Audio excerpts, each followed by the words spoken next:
So hello everyone. So this is CS Anitya Saraf, your friend, mentor and coach for audit. So कैसे हैं आप?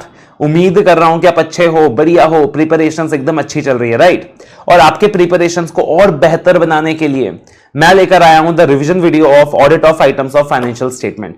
अब ये जो पार्टिकुलर चैप्टर है audit of items of financial statement, this is one of the most important chapter as far as CA inter audit is concerned, and mostly students को ये chapter technical लगता है, टफ लगता है। इंपॉर्टेंस इसकी इतनी ज्यादा है कि सर 16 से 18 नंबर तक का इसका वेटेज एग्जाम में आपको देखने को मिलता है। बट मैं आपके साथ एक वादा करता हूं कि आप अगर इस वीडियो को मेरे साथ एंड तक देखेंगे तो ये चैप्टर आपके लिए बन जाएगा एकदम आसान और एकदम स्कोरिंग। सो ये वादा रहा मेरा, ठीक है ना? तो आपको क्या करना है, बस सर इस वीडियो को एंड तक देखना है और उसके बाद आप कमेंट करके बताइएगा आपको वीडियो देखकर कैसा लगा, आपको कितना बेनिफिट मिला। सबसे पहले before we start the video, मैं हमेशा एक चीज कहता हूं कि यार आप कुछ भी अच्छा कर रहे हो, you are doing anything nice, तो हमेशा अपने भगवान को याद रखें, हमेशा अपने पेरेंट्स की ब्लेसिंग्स लें, उसके बाद उस चीज को शुरू करें, रिजल्ट अलग ही मिलता है। तो सेम चीज आपने अभी करनी है और बिना कंजूसी किए वीडियो को लाइक करें, वीडियो को शेयर करें, चैनल को सब्सक्राइब करें, ताकि हमारे अंदर भी वो हौसला बने कि हाँ भाई बच्चे हमारे साथ हैं।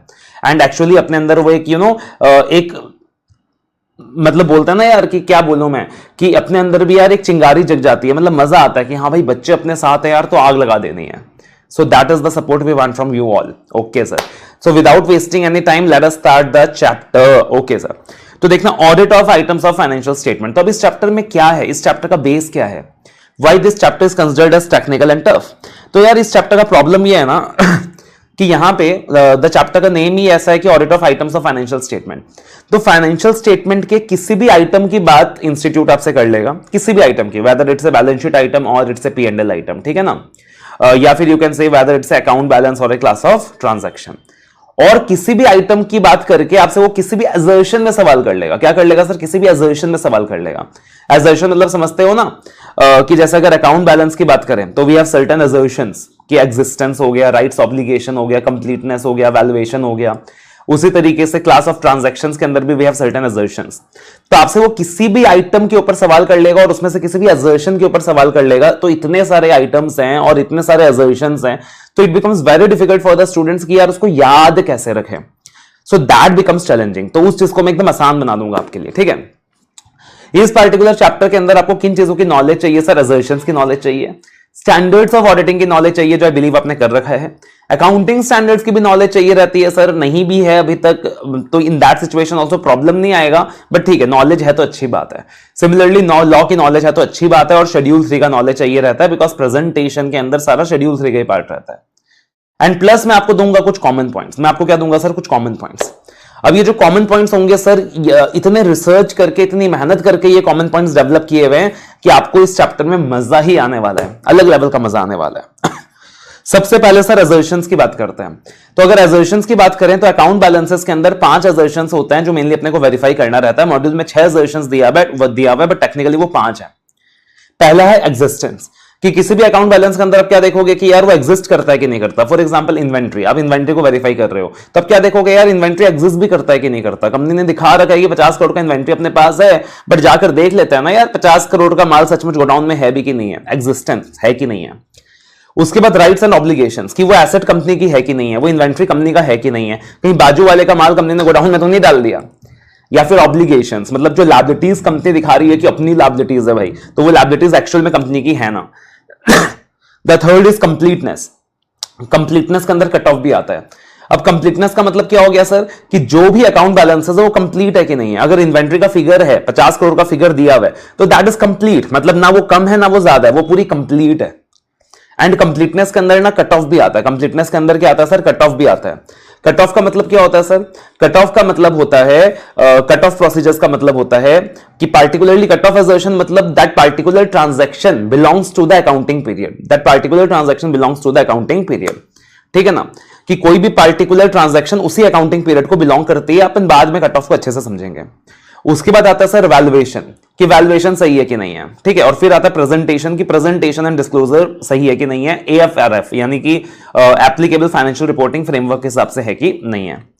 सिमिलरली क्लास ऑफ ट्रांजैक्शंस के अंदर देखो यार P&L आइटम्स की बात हो रही है, तो एग्जिस्टेंस बोलना तो अच्छा नहीं लगेगा ना। तो एग्जिस्टेंस कैसे बोलोगे यार? अजीब लगेगा। सेल्स एग्जिस्ट करती है, परचेज एग्जिस्ट करती है, ऐसे थोड़ी ना बोलोगे। तो यू विल से ऑकरेंस। क्या बोलोगे? ऑकरेंस। उसके बाद राइट्स ऑब्लिगेशंस यहां रेलिवेंट नहीं है, कंप्लीटनेस क्लास ऑफ ट्रांजैक्शंस के लिए भी रेलिवेंट है। अगेन यहां वैल्यूएशन बोला अच्छा नहीं लगेगा यार कि सेल्स का वैल्यूएशन प्रॉपर है कि नहीं, परचेज का वैल्यूएशन प्रॉपर है कि नहीं, तो यहां पे आप वर्ड यूज करते हो एक्यूरेसी या मेजरमेंट, और प्रेजेंटेशन यहां भी रहता है, ठीक है ना, प्रेजेंटेशन यहां भी रहता है। So this are the different assertions. Account balance के असर्शंस को आप प्यार से याद कर सकते हो, ERCV, क्या याद रख सकते हो, ERCV। प्रेजेंटेशन अलग से है, that is existence, rights, obligations, completeness, valuation। और सिमिलरली क्लास ऑफ ट्रांजैक्शंस के assertions को आप याद रख सकते हो, that is OCCA। क्या याद रखोगे, OCCA, occurrence, completeness, cut off, accuracy, occurrence, completeness, cut off, accuracy। और प्रेजेंटेशन अलग से है अपना। अब देखना सर यहां पे अब प्रॉब्लम क्या आती है यार, कोई भी आइटम का क्वेश्चन पूछ लेगा और एग्जिस्टेंस के बारे में पूछ लेगा, तो स्टूडेंट एकदम से ब्लैंक हो जाता है कि यार इतने सारे आइटम्स और किसी से भी एग्जिस्टेंस के बारे में सवाल पूछ रहा है इंस्टीट्यूट, किसी से भी राइट्स ऑब्लिगेशंस के बारे में सवाल पूछ रहा है, किसी से भी कंप्लीटनेस के बारे में सवाल पूछ रहा है, तो कैसे याद रखें इतना सब कुछ। तो मैंने क्या किया सर आपके लिए, सबसे पहले हर एजर्शन के लिए कुछ कॉमन पॉइंट्स दिए हैं, और कॉमन पॉइंट्स बहुत ही बेहतरीन है। आप देखोगे कि जैसे ये कॉमन पॉइंट्स आप समझ लोगे, याद कर लोगे, you will be in a position to attempt most of the questions, और किसी भी क्वेश्चन के अंदर आप 2-3 पॉइंट तो यूं ही लिख दोगे, ठीक है। तो सबसे पहले क्या करना है, अपने को ये कॉमन पॉइंट समझनी है, लेकिन थोड़ा सा साथ में कॉमन सेंस लगाना है, थोड़ा सा साथ में अकल लगाना है। अगर मैंने आपको कॉमन पॉइंट्स में 10 पॉइंट लिखाया है, तो इसका मतलब ये नहीं कोई भी क्वेश्चन आएगा तो हाँ भाई 10 पॉइंट लिखना शुरू, थोड़ा सा अकल लगाना है कि यार इस क्वेश्चन में उन कॉमन पॉइंट्स में से क्या रेलिवेंट रहेगा, और आई बिलीव उतना दिमाग आपके अंदर है कि आप उस कॉमन सेंस को लगा सकते हो वहां पे, ठीक है। सबसे पहले कट ऑफ देख लेते हैं भाई कि कट ऑफ प्रोसीजर्स क्या होता है, उसके बाद अपन कॉमन पॉइंट्स में जाते हैं। Okay sir, cut off procedures. अब साहब ये कट ऑफ प्रोसीजर्स क्या होता है, देखना कट ऑफ प्रोसीजर्स क्या होता है। बेसिकली कट ऑफ प्रोसीजर्स का मतलब होता है कि आप पार्टिकुलरली ये देखते हो यार कि कोई भी जो पार्टिकुलर ट्रांजैक्शन एंटर हो रही है वो उसी अकाउंटिंग पीरियड को बिलोंग करती है कि नहीं करती, ठीक है। तो कट ऑफ का मतलब होता है कि सर जो भी ट्रांजैक्शन एंटर हुई है वो करेक्ट अकाउंटिंग पीरियड में एंटर हुई है। फॉर एग्जांपल मान लीजिए कुछ सेल्स हुई है मार्च एंड में, मार्च एंड 2024, तो पार्टिकुलरली वो 2023 जो पार्टिकुलरली वो वाला अकाउंटिंग ईयर है वो उसी में रिकॉर्ड होना चाहिए यार, वो उसी में रिकॉर्ड होना चाहिए, वो मार्च 24 के हिसाब से रिकॉर्ड होना चाहिए। अगर मैनेजमेंट ने उसे मार्च 24 की जगह अप्रैल 24 में रिकॉर्ड कर दिया सर, तो पूरा का पूरा फाइनेंशियल ईयर चेंज हो जाएगा, समझ रहे हो। तो पार्टिकुलरली कुछ सेल्स मार्च में हुई है तो मार्च में रिकॉर्ड होनी चाहिए, अगर मैनेजमेंट ने अप्रैल में रिकॉर्ड कर दिया इसका मतलब मैनेजमेंट ने एक तरीके से रेवेन्यू पोस्टपोन्ड कर दिया। क्या कर दिया, रेवेन्यू पोस्टपोन्ड कर दिया। सिमिलरली कुछ खर्चे हैं मार्च के, उसको अगर अप्रैल में रिकॉर्ड कर दिया इसका मतलब खर्चे पोस्टपोन्ड कर दिए। या अप्रैल, मान लीजिए अप्रैल के कुछ सेल्स हैं उसको मार्च में रिकॉर्ड कर दिया, इसका मतलब रेवेन्यू प्रीपोन कर दिया। अप्रैल के कुछ खर्चे मार्च एंड में दिखा दिए तो इसका मतलब खर्चे प्रीपोन कर दिया। तो प्रॉफिट्स को मैनिपुलेट करने के लिए कंपनी क्या कर सकती है कि ईयर एंड में ट्रांजैक्शंस में गड़बड़ी कर सकती है, अकाउंटिंग पीरियड गलत दिखा सकती है, ठीक है ना। अकाउंटिंग पीरियड क्या कर सकती है सर, गलत दिखा सकती है। जैसे फॉर एग्जांपल कंपनी क्या करेगा, कंपनी को मान लीजिए लेट अस से पार्टिकुलरली कुछ सेल्स दिखाना है ईयर एंड में, कंपनी को कुछ सेल्स दिखाना है ईयर एंड में, तो फालतू के इनवॉइसेस इशू कर देगी कंपनी। क्या करेगी सर, सेल्स इनवॉइसेस इशू कर देगी company. So this is the बदमाशी that the company can do, ठीक है ना। तो इसके लिए अपने को क्या करना है सर, कट ऑफ प्रोसीजर्स करना है। इसके लिए अपने को क्या करना है सर, कट ऑफ प्रोसीजर्स करना है, मतलब ईयर एंड के अराउंड कुछ प्रोसीजर्स परफॉर्म करने हैं टू चेक इट आउट कि ट्रांजैक्शन सही अकाउंटिंग पीरियड में रिकॉर्ड हुआ है कि नहीं। फॉर एग्जांपल ईयर एंड में बहुत सारे सेल्स इनवॉइसेस इशू हुए हैं, तो आप चेक कर लो ना मार डिस्पैच भी हुआ है कि नहीं हुआ, कि इनवॉइसेस तो इशू है बट मार डिस्पैच नहीं हुआ है, तो शायद कंपनी वहां बदमाशी कर रही है, बिकॉज रेवेन्यू का असली रेट तो फिर डिस्पैच वाला रेट होता है। तो आप चेक कर लो कि मार डिस्पैच भी हुआ कि नहीं हुआ, कहीं से इनवॉइस इशू करके तो नहीं छोड़ रही। अगर मार डिस्पैच हुआ है तो ये भी चेक कर लो इनवॉइस इशू हुआ है कि नहीं हुआ। तो कट ऑफ प्रोसीजर्स परफॉर्म करो near the year end to check की whether the transaction has been recorded in the correct accounting period. That is what we mean by cut off procedures. और ये कट ऑफ प्रोसीजर्स कब लगता है sir, ये cut off procedures 5 items के case में लगता है mainly, purchase, sale, inventory, creditors, debtors. कब लगता है sir, purchase, sale, inventory, creditors, debtors. याद रखिएगा 5 आइटम के केस में लगेगा।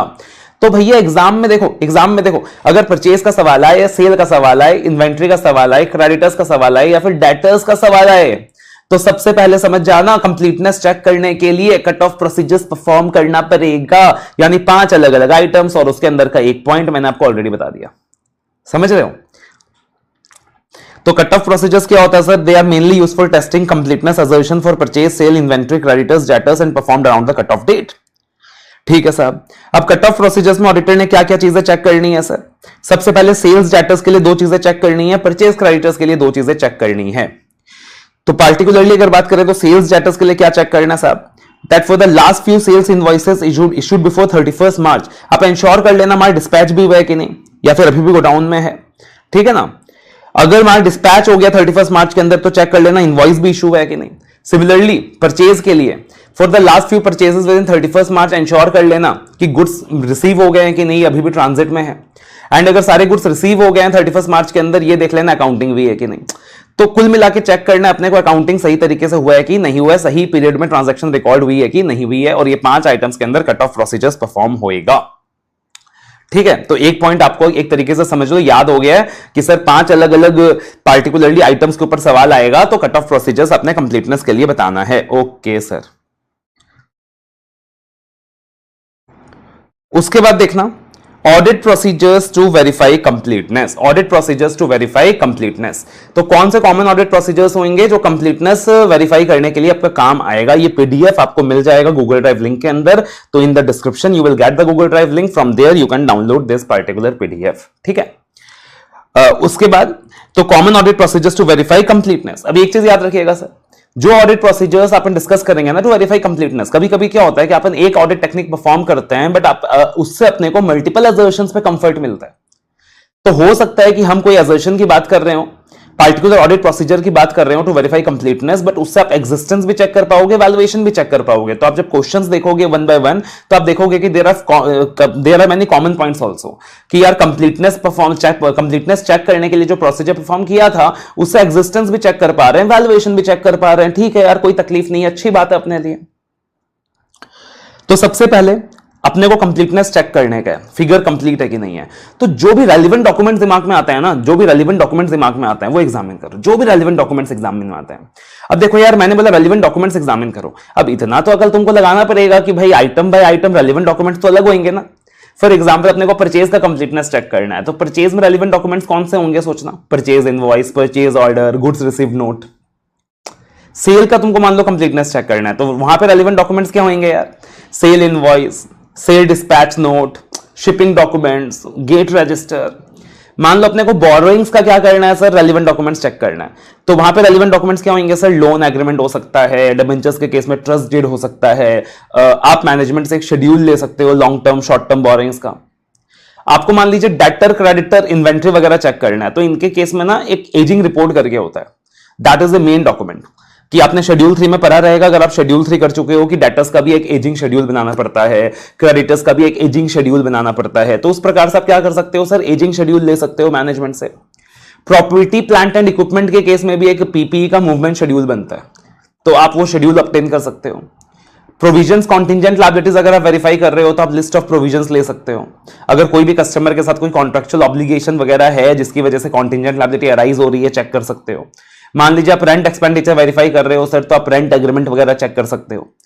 समझ रहे हो ना। तो you just have to think about the relevant documents कि भैया रेलिवेंट डॉक्यूमेंट्स कौन से हैं।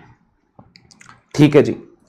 उसके बाद एक पॉइंट आपको जो कॉमनली दिखाई देगा, एक पॉइंट जो आपको कॉमनली दिखाई देगा कि किसी भी आइटम के ना क्लोजिंग बैलेंस के बारे में सोचिए या ओपनिंग बैलेंस के बारे में सोचिए और उसको टैली कीजिए, उसको टैली कीजिए कि अच्छा साहब मान लीजिए ये क्लोजिंग बैलेंस है तो फिर ये क्लोजिंग बैलेंस कैसे आया, या ये ओपनिंग बैलेंस है तो इसमें अब क्या एडिशंस होंगे क्या डिलीशंस होंगे, ये क्लोजिंग बैलेंस है तो ये कैसे आया। तो आप क्लोजिंग बैलेंस के बारे में सोचिए और उसको टैली कीजिए कि वो आया कैसे। उसमें कुछ तो एडिशंस हुए रहेंगे, कुछ तो डिलीशंस हुए रहेंगे, आप टैली कीजिए, आपको उससे कंप्लीटनेस का पता चलेगा। अब लॉजिकल सी चीज है यार, अब मैंने यहां पे तुम्हारे सामने वर्ड यूज किया additions of the deletions, but item by item तुमको थोड़ा सा मॉडिफिकेशन करना रहेगा। फॉर एग्जाम्पल मान लीजिए आप शेयर कैपिटल को ऑडिट कर रहे हो, आप थोड़ी बोलोगे शेयर कैपिटल ऐड हुआ कि नहीं, डिलीट हुआ कि नहीं, विल लुक वेरी फनी। तो आप क्या बोलोगे, अच्छा इंक्रीमेंट या डिक्रीमेंट, इंक्रीज हुआ कि नहीं, डिक्रीज हुआ कि नहीं। सिमिलरली किसी जगह आप यूज कर सकते हो, मान लीजिए प्रॉपर्टी प्लांट एंड इक्विपमेंट है, इन्वेंट्री है, परचेज हुआ कि नहीं, सेल हुआ कि नहीं, यानी purchase during the year, sales during the year, acquisitions during the year, disposals during the year. तो कॉन्सेप्ट यही रहने वाला है कि आप क्लोजिंग बैलेंस के बारे में सोचें और उसे टैली करें with additions oblique deletions, but the wordings will change as per the concept. समझ रहे हो ना। It can become increase oblique decrease, purchase oblique sale, acquisition oblique disposal. किसी भी प्रकार का अगर शेड्यूल मिल सकता है मैनेजमेंट से तो शेड्यूल ले लीजिए, मैनेजमेंट से लीज ले लीजिए ना, आपको कंप्लीटनेस चेक करना है तो यार मैनेजमेंट से लीज ले लो, आपके सबसे क्या कंप्लीट है उसे से मैच करके देख लो, एक कॉमन टेक्निक तो वही हो जाएगा। Obtain schedule from the management. तो ये सारे कॉमन पॉइंट्स है जो कहीं भी लग सकते हैं और सारे अच्छे पॉइंट्स है, बेहतरीन पॉइंट्स है। उसके बाद एक बहुत अच्छा पॉइंट आता है सब्सिक्वेंट टेस्टिंग। बहुत अच्छा पॉइंट आता है सब्सिक्वेंट टेस्टिंग, यानी कुछ चेक करें, सब्सिक्वेंट टेस्टिंग करें रिपोर्टिंग पीरियड के बाद। कब चेक करोगे सर? रिपोर्टिंग पीरियड के बाद। ओके, रिपोर्टिंग पीरियड के बाद कुछ ऐसा होगा जिससे आपको कंप्लीटनेस का पता चल सकता है। फॉर एग्जाम्पल, कंपनी ने कुछ पेमेंट्स करी है भाई बैलेंस शीट डेट के बाद, रिपोर्टिंग पीरियड के बाद, वो पेमेंट्स पिछले साल की हो सकती है। आप चेक कर लीजिए फटाफट पिछले साल उस चीज को रिकॉर्ड किया हुआ था कि नहीं, कंप्लीटनेस का आइडिया लग जाएगा। तो ये सब्सिक्वेंट टेस्टिंग नॉर्मली कब लगेगा? ये सब्सिक्वेंट टेस्टिंग उन आइटम्स में लगेगा जहां किसी से पैसे मिलने हैं या जहां किसी को पैसे देने हैं। समझ रहे हो? जैसे नॉर्मली ये कहां लगेगा सर? डेटर्स में, क्रेडिटर्स में, बोरोइंग्स वगैरह में, लोन्स एडवांसेस में। तो यहां नॉर्मली सब्सिक्वेंट टेस्टिंग लगेगा। परचेज सेल्स हो गया तो वहां सब्सिक्वेंट टेस्टिंग लगेगा, जहां पैसा आना या जाना है, जहां पैसा आना या जाना है।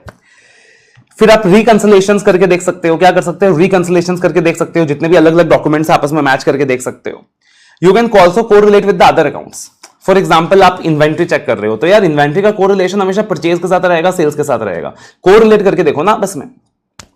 अब डेटर्स का ऑडिट कर रहे हो तो डेटर्स का कोरिलेशन हमेशा प्रोविजन फॉर डाउटफुल डेब्ट के साथ रहेगा, बैंक के साथ रहेगा। कोरिलेट करके देखो आपस में। अगले कमाल की टेक्निक है जिससे आप कंप्लीटनेस का पता लगा सकते हो, दैट इज एनालिटिकल प्रोसीजर्स। अब एनालिटिकल प्रोसीजर्स का मतलब आपने पता होगा सर, ऐसे 520 का कॉन्सेप्ट है कि एनालिटिकल प्रोसीजर्स के अंदर आप कंपैरिजंस करते हो करंट ईयर इंफॉर्मेशन को प्रीवियस ईयर इंफॉर्मेशन से, या फिर रेशियोज को, करंट ईयर रेशियोज को पिछले साल के रेशियोज से, या फिर आप रिजनेबलनेस टेस्टिंग करते हो। क्या करते हो? रिजनेबलनेस टेस्टिंग कर सकते हो कि दो वेरिएबल्स आपस में रिजनेबल है कि नहीं है। I believe you know the concept of analytical procedures. ठीक है, जैसे क्लास में एग्जांपल देता हूं मैं कि भाई मान लीजिए लेटर से इलेक्ट्रिसिटी एक्सपेंडिचर ज्यादा है, तो इलेक्ट्रिसिटी एक्सपेंडिचर ज्यादा है या तो प्रोडक्शन भी इंक्रीज हुई होगी। अगर प्रोडक्शन इंक्रीज नहीं हुई, इलेक्ट्रिसिटी एक्सपेंडिचर खाली इंक्रीज हुआ है, इसका मतलब आप बोल सकते हो दया कुछ गड़बड़ है। ठीक है ना? मान लो लेटर से पेरोल कॉस्ट बहुत ज्यादा है तो नंबर ऑफ एम्प्लॉइज भी ज्यादा होंगे।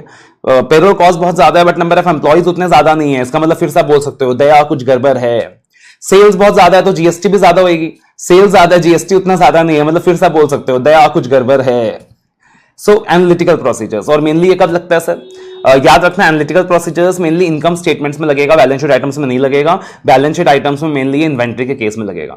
ये याद रख लेना, ये अभी तुमको कॉमन पॉइंट्स मेहनत एक बार करनी है भाई, तुमको मजा आ जाएगा पूरे चैप्टर में तुमको मजा आने वाला है।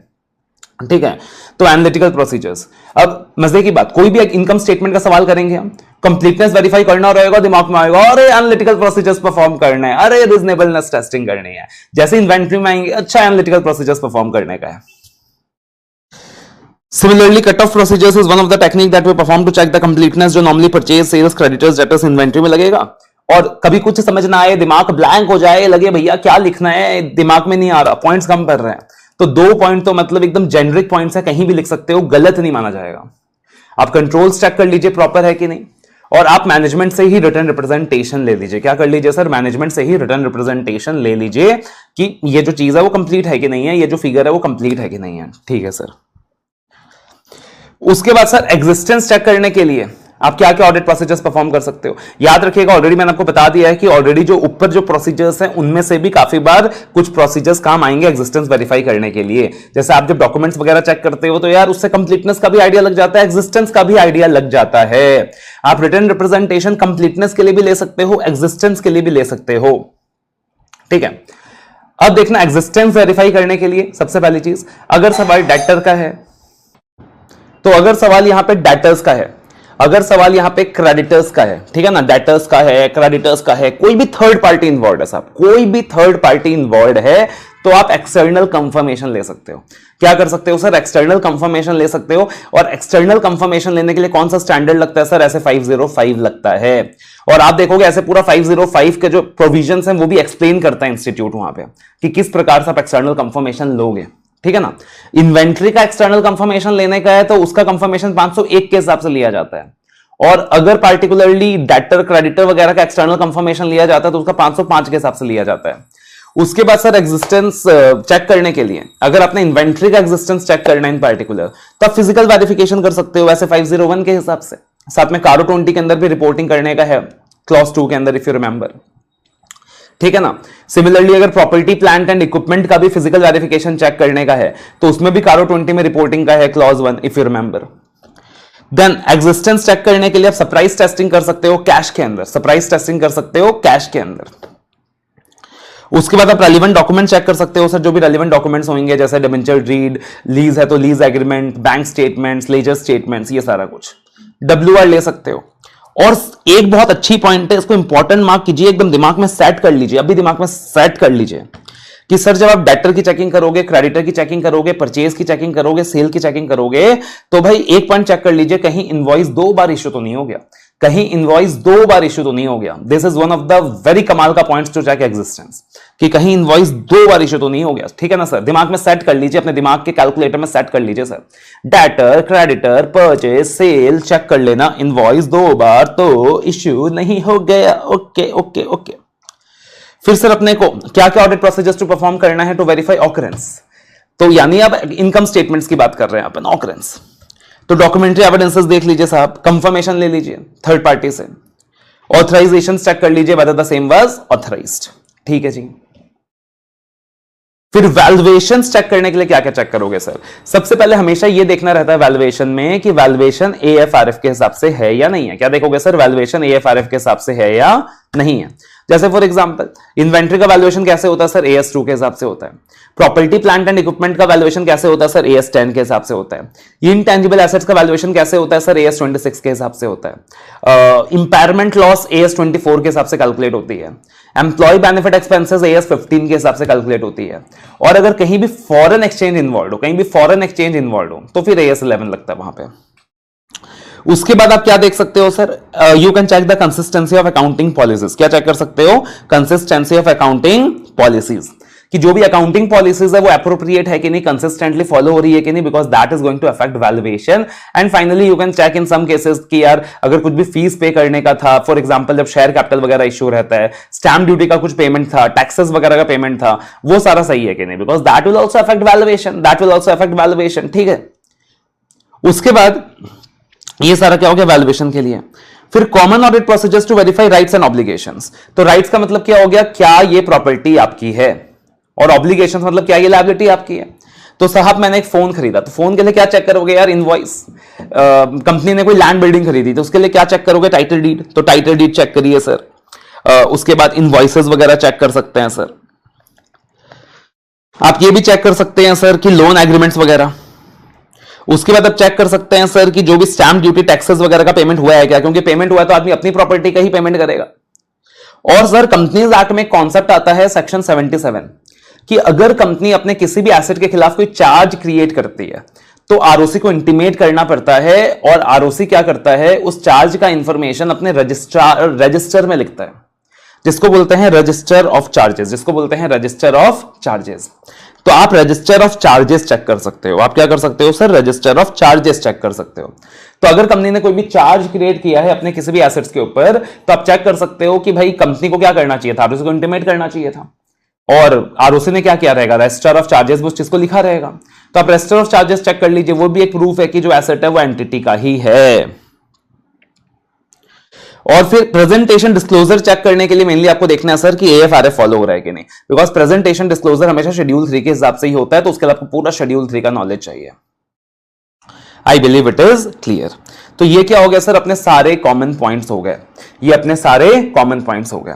अब मैं आपको बता दूं सर, तो मोस्ट ऑफ द आइटम्स में कॉमन पॉइंट्स काम आएंगे, कुछ आइटम्स ऐसे होंगे जिसमें कॉमन पॉइंट्स काम नहीं आएंगे, जो कंप्लीटली लॉ बेस्ड है। फॉर एग्जांपल शेयर कैपिटल तो कंप्लीटली लॉ बेस्ड है यार, उसका डिस्कशन पूरा लॉ में पढ़ते हो तुम।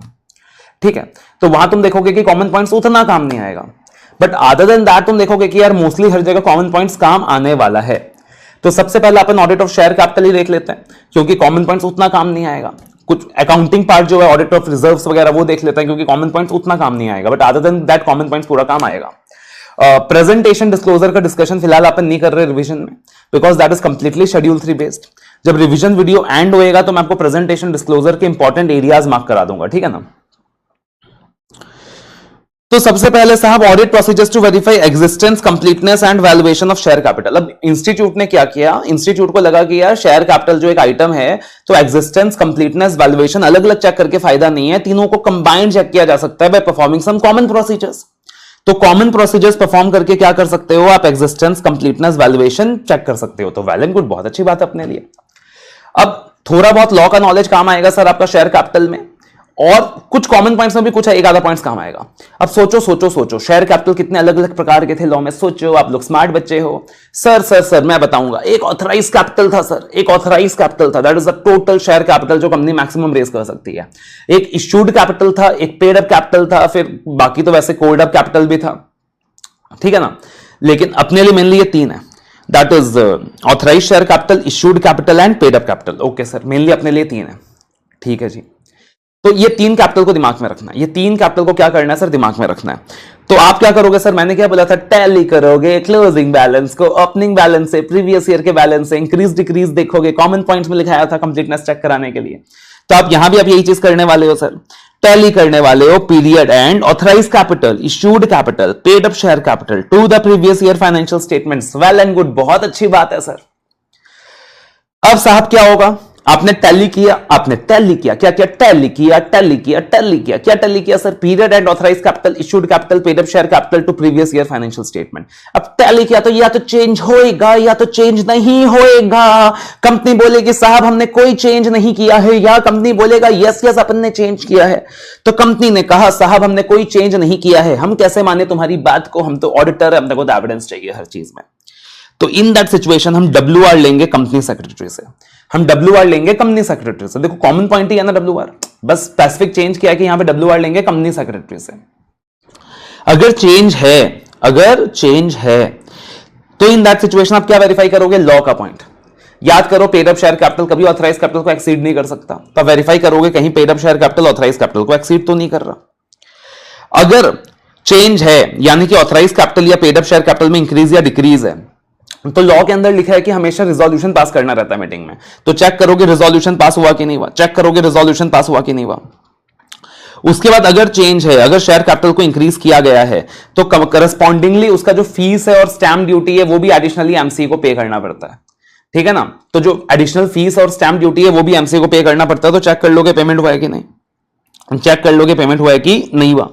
आई टोल्ड यू कि यहां पे सब कुछ एक साथ दिया है, तो पार्टिकुलरली वैसे ये राइट्स ऑब्लिगेशंस का पॉइंट है, यहां एक साथ आ गया। सिमिलरली अगर शेयर कैपिटल में ऑल्टरेशन है तो कंपनीज एक्ट के हिसाब से कंपनी में कुछ भी सिग्निफिकेंट होता है आरओसी को इंटीमेट करना पड़ता है। तो पार्टिकुलरली अगर यहां शेयर कैपिटल में ऑल्टरेशन होएगा तो आरओसी को इंटीमेट करना पड़ेगा, रजिस्ट्रार ऑफ कंपनीज को चेक करिए इंटीमेट किया कि नहीं किया। और फिर लॉ बेस्ड पॉइंट्स हैं पूरे के पूरे। अगर कंपनी ने फ्रेश इश्यू किया है तो कंपनीज एक्ट में कुछ रिक्वायरमेंट्स आती हैं। आप लोग तो बहुत समझदार बच्चे हो, आपको पता होगा कि कंपनी जब भी फ्रेश इश्यू करती है रिटर्न ऑफ अलॉटमेंट आरओसी को फाइल करना पड़ता है, मिनिमम सब्सक्रिप्शन की एक रिक्वायरमेंट होती है, मिनिमम सब्सक्रिप्शन रिसीव करनी पड़ती है, जो भी पैसा मिलता है सेपरेट बैंक अकाउंट में जमा करना पड़ता है, अगर एक्सेस एप्लीकेशन मैंने रिसीव हो गया तो रिफंड करना पड़ता है। तो वो सारा कुछ चेक कर लीजिए सर। अगर कंपनी ने शायद प्रीमियम में इशू किया है, तो अगर कंपनी शायद प्रीमियम में इशू करती है, आपको पता है लॉ में सेक्शन 52 लगता है, चेक कर लीजिए कंप्लायंस ऑफ सेक्शन 52 सॉरी।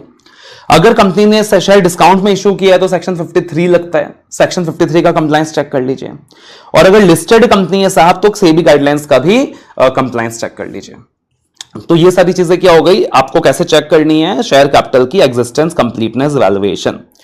अब देखना यहां पे कंप्लीटली लॉ बेस्ड चीजें आ गई, तो ये कॉमन पॉइंट्स नहीं है। आई टोल्ड यू कि शेयर कैपिटल इज समथिंग पूरा लॉ बेस्ड है, ठीक है। जैसे कि पहला reduction of share capital section 66, ठीक है, reduction of share capital section 66, फिर shares issued at premium section 52, discount section 53, sweat equity section 54। तो पूरा का पूरा सर लॉ बेस्ड है, तो रिवीजन में अपन अवॉइड कर सकते हैं बिकॉज कंप्लीटली लॉ बेस्ड है, ठीक है ना। तो रिवीजन में अपन इस चीज को क्या कर रहे हैं सर, अवॉइड कर रहे हैं।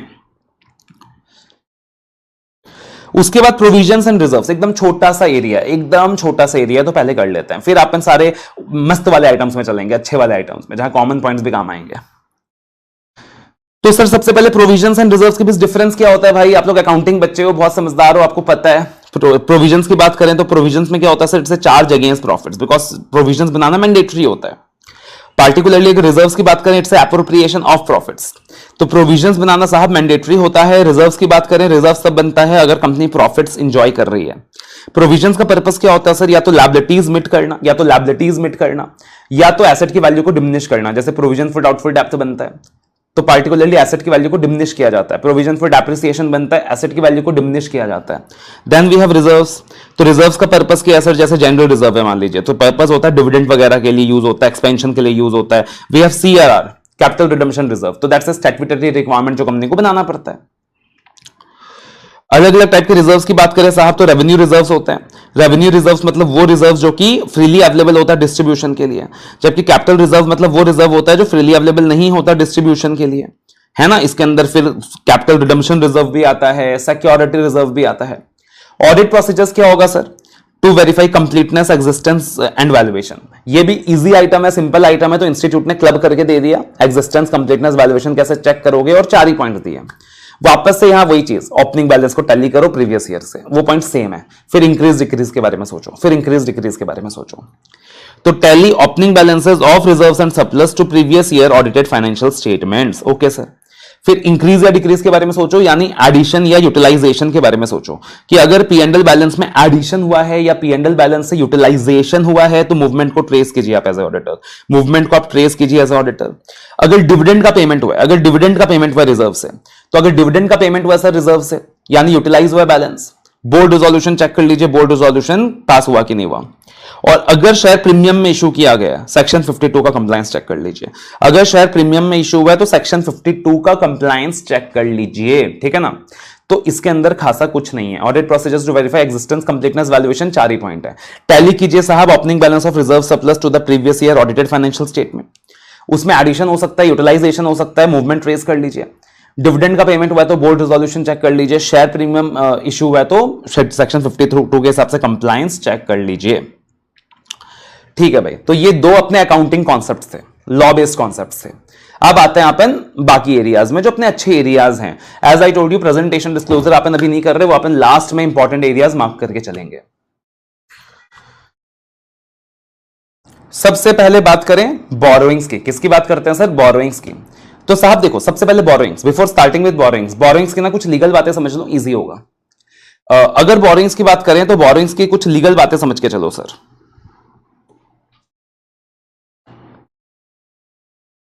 Legal provisions.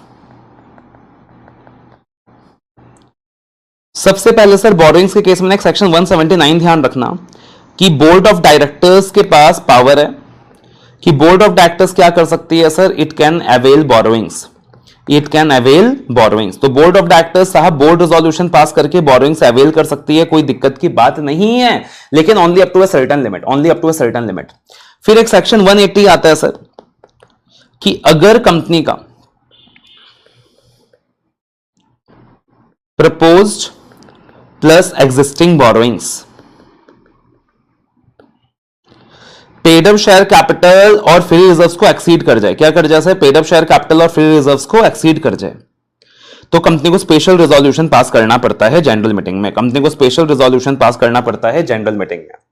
तो ये 2 चीजें ध्यान रख के चलना। बोरोइंग्स के बारे में लीगल प्रोविजंस हैं, ठीक है। उसके अलावा कॉमन पॉइंट्स ही काम आएंगे साहब। सबसे पहले बोरोइंग्स। अब borrowings is a broad area, तो आप देखोगे एग्जिस्टेंस के अलग पॉइंट चेक करने हैं, कंप्लीटनेस के अलग पॉइंट चेक करने हैं, वो सारा अलग कहानी दिया हुआ है।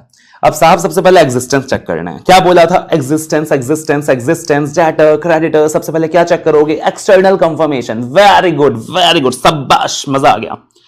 Obtain independent balance confirmation from lender, ऐसे 505। पहला पॉइंट कॉमन हो गया ना। अब रेलिवेंट डॉक्यूमेंट्स के बारे में सोचो। रेलिवेंट डॉक्यूमेंट्स, कौन से रेलिवेंट डॉक्यूमेंट्स होंगे जिससे बोरोइंग्स का पता चल सकता है साहब? जैसे लोन एग्रीमेंट से पता चल सकता है, ट्रस्ट डीड से पता चल सकता है, मिनट्स ऑफ द मीटिंग से भी पता चल सकता है, किससे पता चल सकता है सर?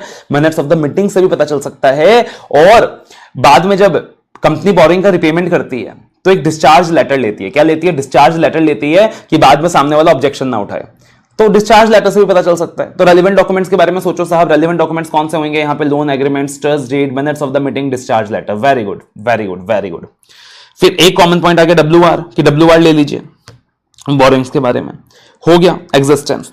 कंप्लीटनेस चेक कीजिए सर। कंप्लीटनेस में फिर से क्या करनी है सर, मैंने क्या बताया था कि पहले मैनेजमेंट से शेड्यूल ले लो, पहले मैनेजमेंट से शेड्यूल ले लो, मैनेजमेंट उससे बता दो क्या है, फिर अपन चेक कर लेंगे।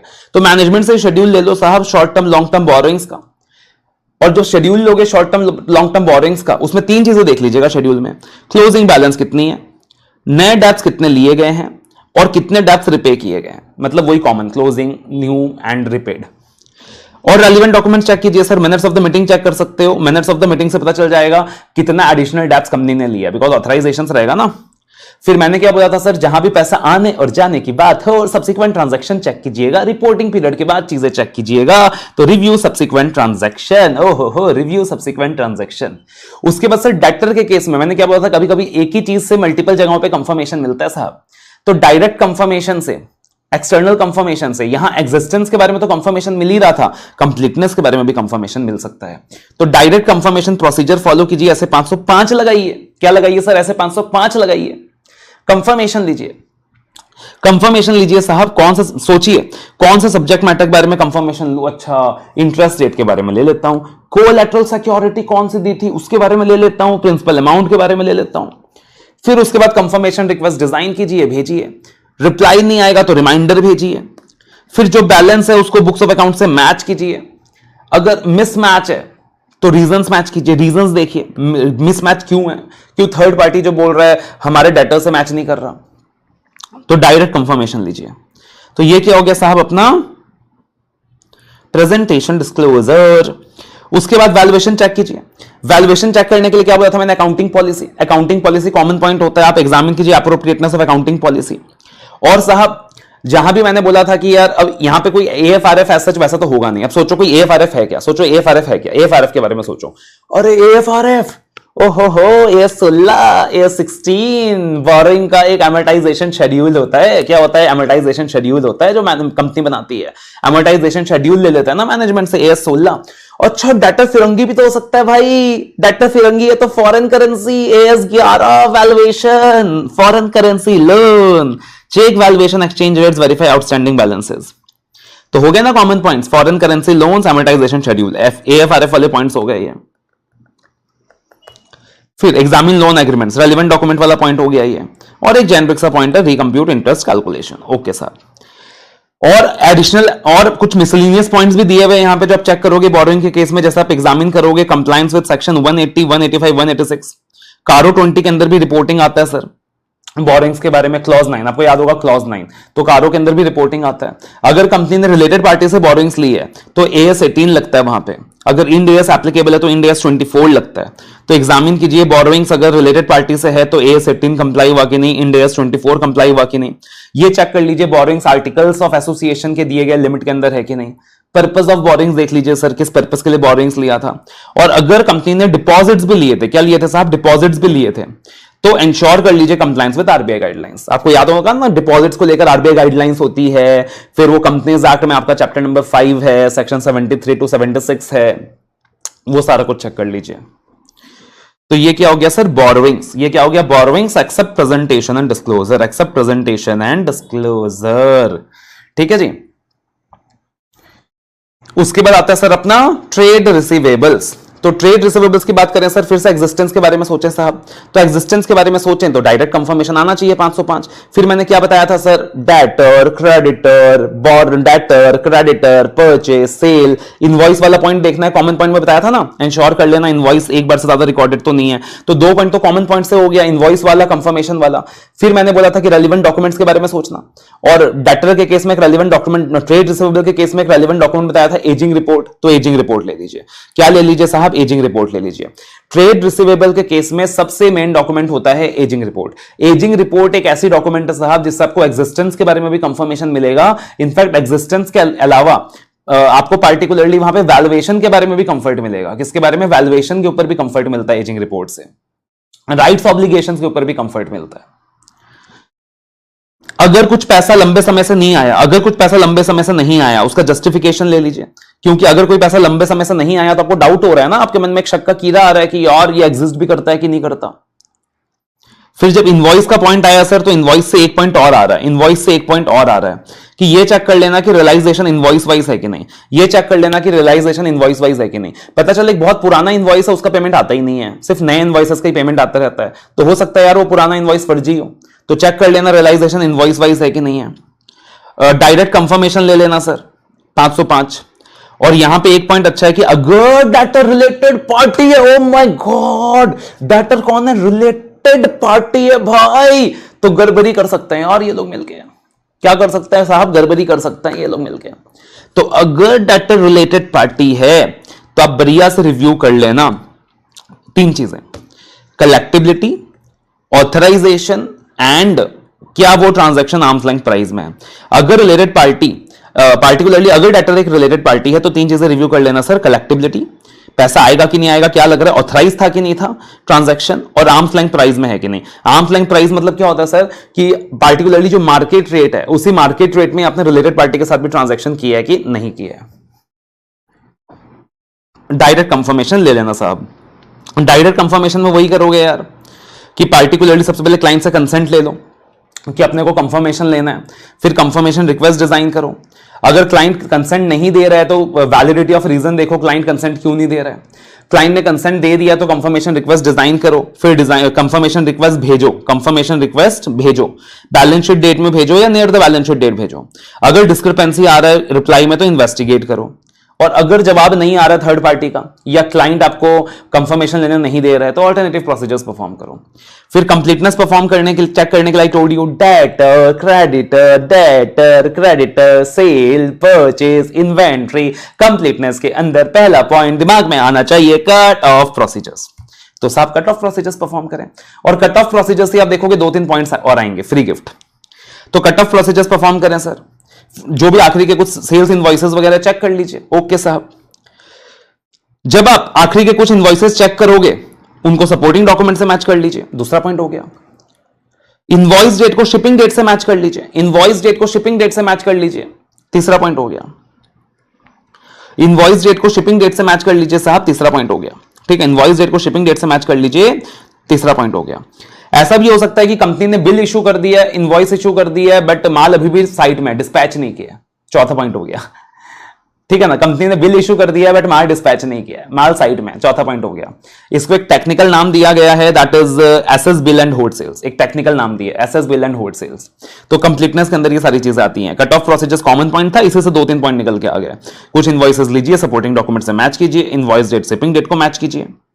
ठीक है, अब आपने क्या चेक करना है सर, कंप्लीटनेस। आपने क्या चेक करना है सर, कंप्लीटनेस। तो हो सकता है कि यार वो फिगर कंप्लीट ना हो, कैसे चेक करोगे, कैसे चेक करोगे।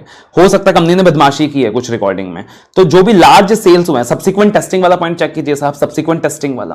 हो सकता है ऑडिट पीरियड के बाद, रिपोर्टिंग डेट के बाद बहुत सारी सेल्स रिटर्न है, हो सकता है ऑडिट पीरियड के बाद, रिपोर्टिंग पीरियड के बाद बहुत सारा सेल्स रिटर्न है, सब्सिक्वेंट टेस्टिंग चेक कीजिए। क्या चेक कीजिए सर, सब्सिक्वेंट टेस्टिंग चेक कीजिए। ठीक है, और कहां बदमाशी कर सकते हैं भाई ये लोग, और कहां बदमाशी कर सकते हैं, बहुत ज्यादा डिस्काउंट वगैरह दिखा सकते हैं, बहुत ज्यादा डिस्काउंट वगैरह दिखा सकते हैं। तो review the process of giving discount oblique incentives. फिर वैल्यूएशन कैसे चेक करेंगे सर, वैल्यूएशन कैसे चेक करेंगे। अब सोचो डेटर्स का वैल्यूएशन कैसे निकलता है, डेटर का जो भी फिगर रहेगा minus provision for doubtful depth, यानी सारा point provision for doubtful depth या बैड डेप्थ के रिगार्डिंग ही रहेगा। तो साफ सबसे पहले प्रोविजन फॉर डाउटफुल डेप्थ बनाने का जो प्रोसेस है उसको रिव्यू कर लीजिए। अगर किसी को डेटर को राइट ऑफ किया गया, चेक कर लीजिए ऑथराइज था कि नहीं था। चेक कर लीजिए जो भी ये प्रोविजनिंग बनाई गई है वो एप्रोप्रिएट रेट्स में बनाई गई है कि नहीं।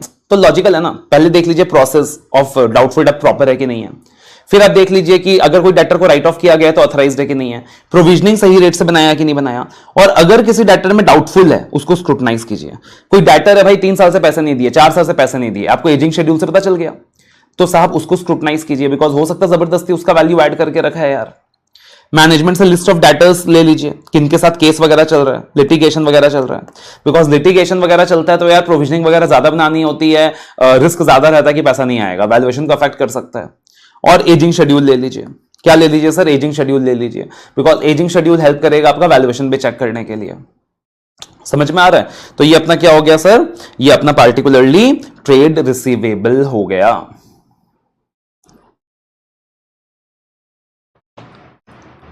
अब जो नेक्स्ट एरिया अपना that is the cash and cash equivalents. So this last area we are doing from the notes and then will proceed towards the book. ठीक है ना. तो सबसे पहले अगर कैश एंड कैश इक्विवेलेंट्स की बात करें, again this particular item, for this particular item the institute, what the institute has done is that कि आप देखोगे वैल्यूएशन, एग्जिस्टेंस, कंप्लीटनेस, तीनों के पॉइंट्स कॉमनली एक साथ दे दिए हैं कि चाहे आपने वैल्यूएशन चेक करनी हो, चाहे आपने एग्जिस्टेंस चेक करनी हो, चाहे आपने कंप्लीटनेस चेक करनी हो, कॉमन लिस्ट ऑफ पॉइंट्स हैं. खाली वैल्यूएशन के लिए आप देखोगे कि एक एक्स्ट्रा पॉइंट है AS11 वाला, दैट्स इट. तो सबसे पहले कैश एंड कैश इक्विवेलेंट में कुछ बेसिक बातें. सबसे पहले बोला गया सर ये आइटम ऑफ स्पेशल नेचर है. ओके सर, ये आइटम ऑफ स्पेशल नेचर है. दूसरी चीज बोली गई सर आप एज ए ऑडिटर कौन सा ऑडिट प्रोसीजर परफॉर्म करोगे कैश के बारे में एविडेंस लेने के लिए. तो the best procedure in case of cash is cash counting. आप क्या करोगे सर, कैश काउंटिंग करोगे. तो बेस्ट प्रोसीजर क्या रहेगा, कैश काउंटिंग. ठीक है जी. आप जब कैश काउंटिंग करोगे ना, आप एक वर्किंग पेपर बना लोगे, नोटबुक बना लोगे और उसमें 2 कॉलम्स मेंटेन कर लोगे, एक डिनोमिनेशन, एक क्वांटिटी. ठीक है ना. तो मान लीजिए 10 रुपए का नोट है, 50 का है, 100 का है, 500 का है, तो accordingly you will maintain denominations और एक तरफ हो गया क्वांटिटी एंड अकॉर्डिंगली आप क्या करोगे, कैश काउंटिंग करके यहां पे फिल कर लोगे. ओके. अगली चीज, कैश काउंटिंग हमेशा कैशियर्स के पास करोगे बिकॉज यार cash is a very risky item, cash is a very inherently risky item. तो कैश काउंटिंग हमेशा कैशियर के बाद करोगे, कहीं बाद में आपके ऊपर ही डिस्क्रिपेंसी का इंजाम ना आ जाए. अगर कैश हैंडलिंग मल्टीपल लोग करते हैं, अगर कैश की हैंडलिंग मल्टीपल हाथों में है, बिकॉज नॉर्मली ऑर्गेनाइजेशंस में क्या होता है, as a part of internal control cash का हैंडलिंग किसी एक आदमी को नहीं दिया जाता, मल्टीपल लोगों के हाथ में दिया जाता है. तो आप कैश काउंटिंग साइमल्टेनियसली करेंगे. क्या करेंगे, साइमल्टेनियसली करेंगे. उसके बाद अगली चीज आपने क्या करनी है, कैश के केस में सरप्राइज टेस्ट कंडक्ट करना है. तो cash is one of the area जहां पे आप सरप्राइज टेस्ट कंडक्ट करोगे बिकॉज आप पहले से मैनेजमेंट को जाके बताओगे और बोलोगे कि I am coming to verify the cash, तो कोई डिफरेंस है तो वो अरेंज करके रख लेगा. तब क्या करोगे, सरप्राइज टेस्ट कंडक्ट करोगे. अगर कोई डिफरेंस अराइज होता है तो रिकंसाइल करोगे, इन्वेस्टिगेट करोगे. ओके. उसके बाद आता है कुछ some special components in case of cash and cash equivalent. ठीक है. तब स्पेशल कंपोनेंट में याद रखिएगा सर बैंक बैलेंसेस में क्या क्या आएगा, क्या क्या नहीं आएगा. बैंक बैलेंसेस में क्या क्या आएगा, क्या क्या नहीं आएगा.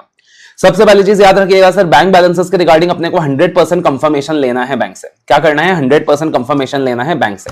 अब बैंक बैलेंसेस में क्या क्या आएगा, क्या क्या नहीं आएगा. तो साहब लॉजिकल सी चीज है, सेविंग्स अकाउंट कभी भी इंक्लूड नहीं होता बिकॉज अपन धंधे की बात कर रहे हैं. सेविंग्स अकाउंट क्या हो गया, पर्सनल हो गया.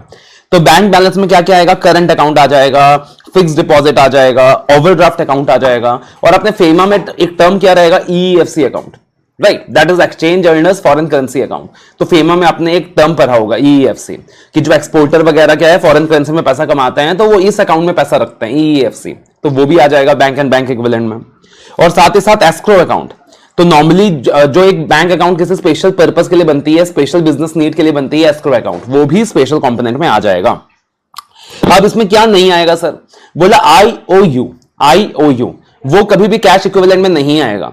अब IOU होता क्या है, IOU एक टेम्पररी एडवांस फैसिलिटी होती है जो कंपनी अपने एम्प्लॉइज को देती है या क्रेडिटर्स को देती है. So that's a temporary advance facility यार, so that should not be in the cash and cash equivalent. IOU क्या है सर, एक ट्रेड रिसीवेबल है. तो अगेन वो भी यहां पे नहीं आएगा. ओके. उसके बाद अगला पॉइंट है सर कैश. कैश क्या सर, बहुत सेंसिटिव आइटम है. कैश क्या सर, बहुत ही सेंसिटिव आइटम है कि नहीं. तो दैट इज वाई अगर क्लाइंट कैश बजट बनाता है, आप क्या करोगे, परफॉर्म करोगे सेंसिटिविटी एनालिसिस. क्या परफॉर्म करोगे सर, सेंसिटिविटी एनालिसिस. अब सेंसिटिविटी एनालिसिस में आप क्या करने वाले हो, आप कंपाइल करने वाले हो summary of total cash receipts and payments every month. आप क्या करोगे, कंपाइल करोगे summary of total cash receipts and payments every month. Trends analyse करोगे और देखोगे किसी मंथ ज्यादा वेरिएशन तो नहीं है, किसी मंथ ज्यादा वेरिएशन तो नहीं है. और अगर किसी महीने ज्यादा वेरिएशन है तो मैनेजमेंट से उसके बारे में पूछोगे, जस्टिफिकेशन लोगे.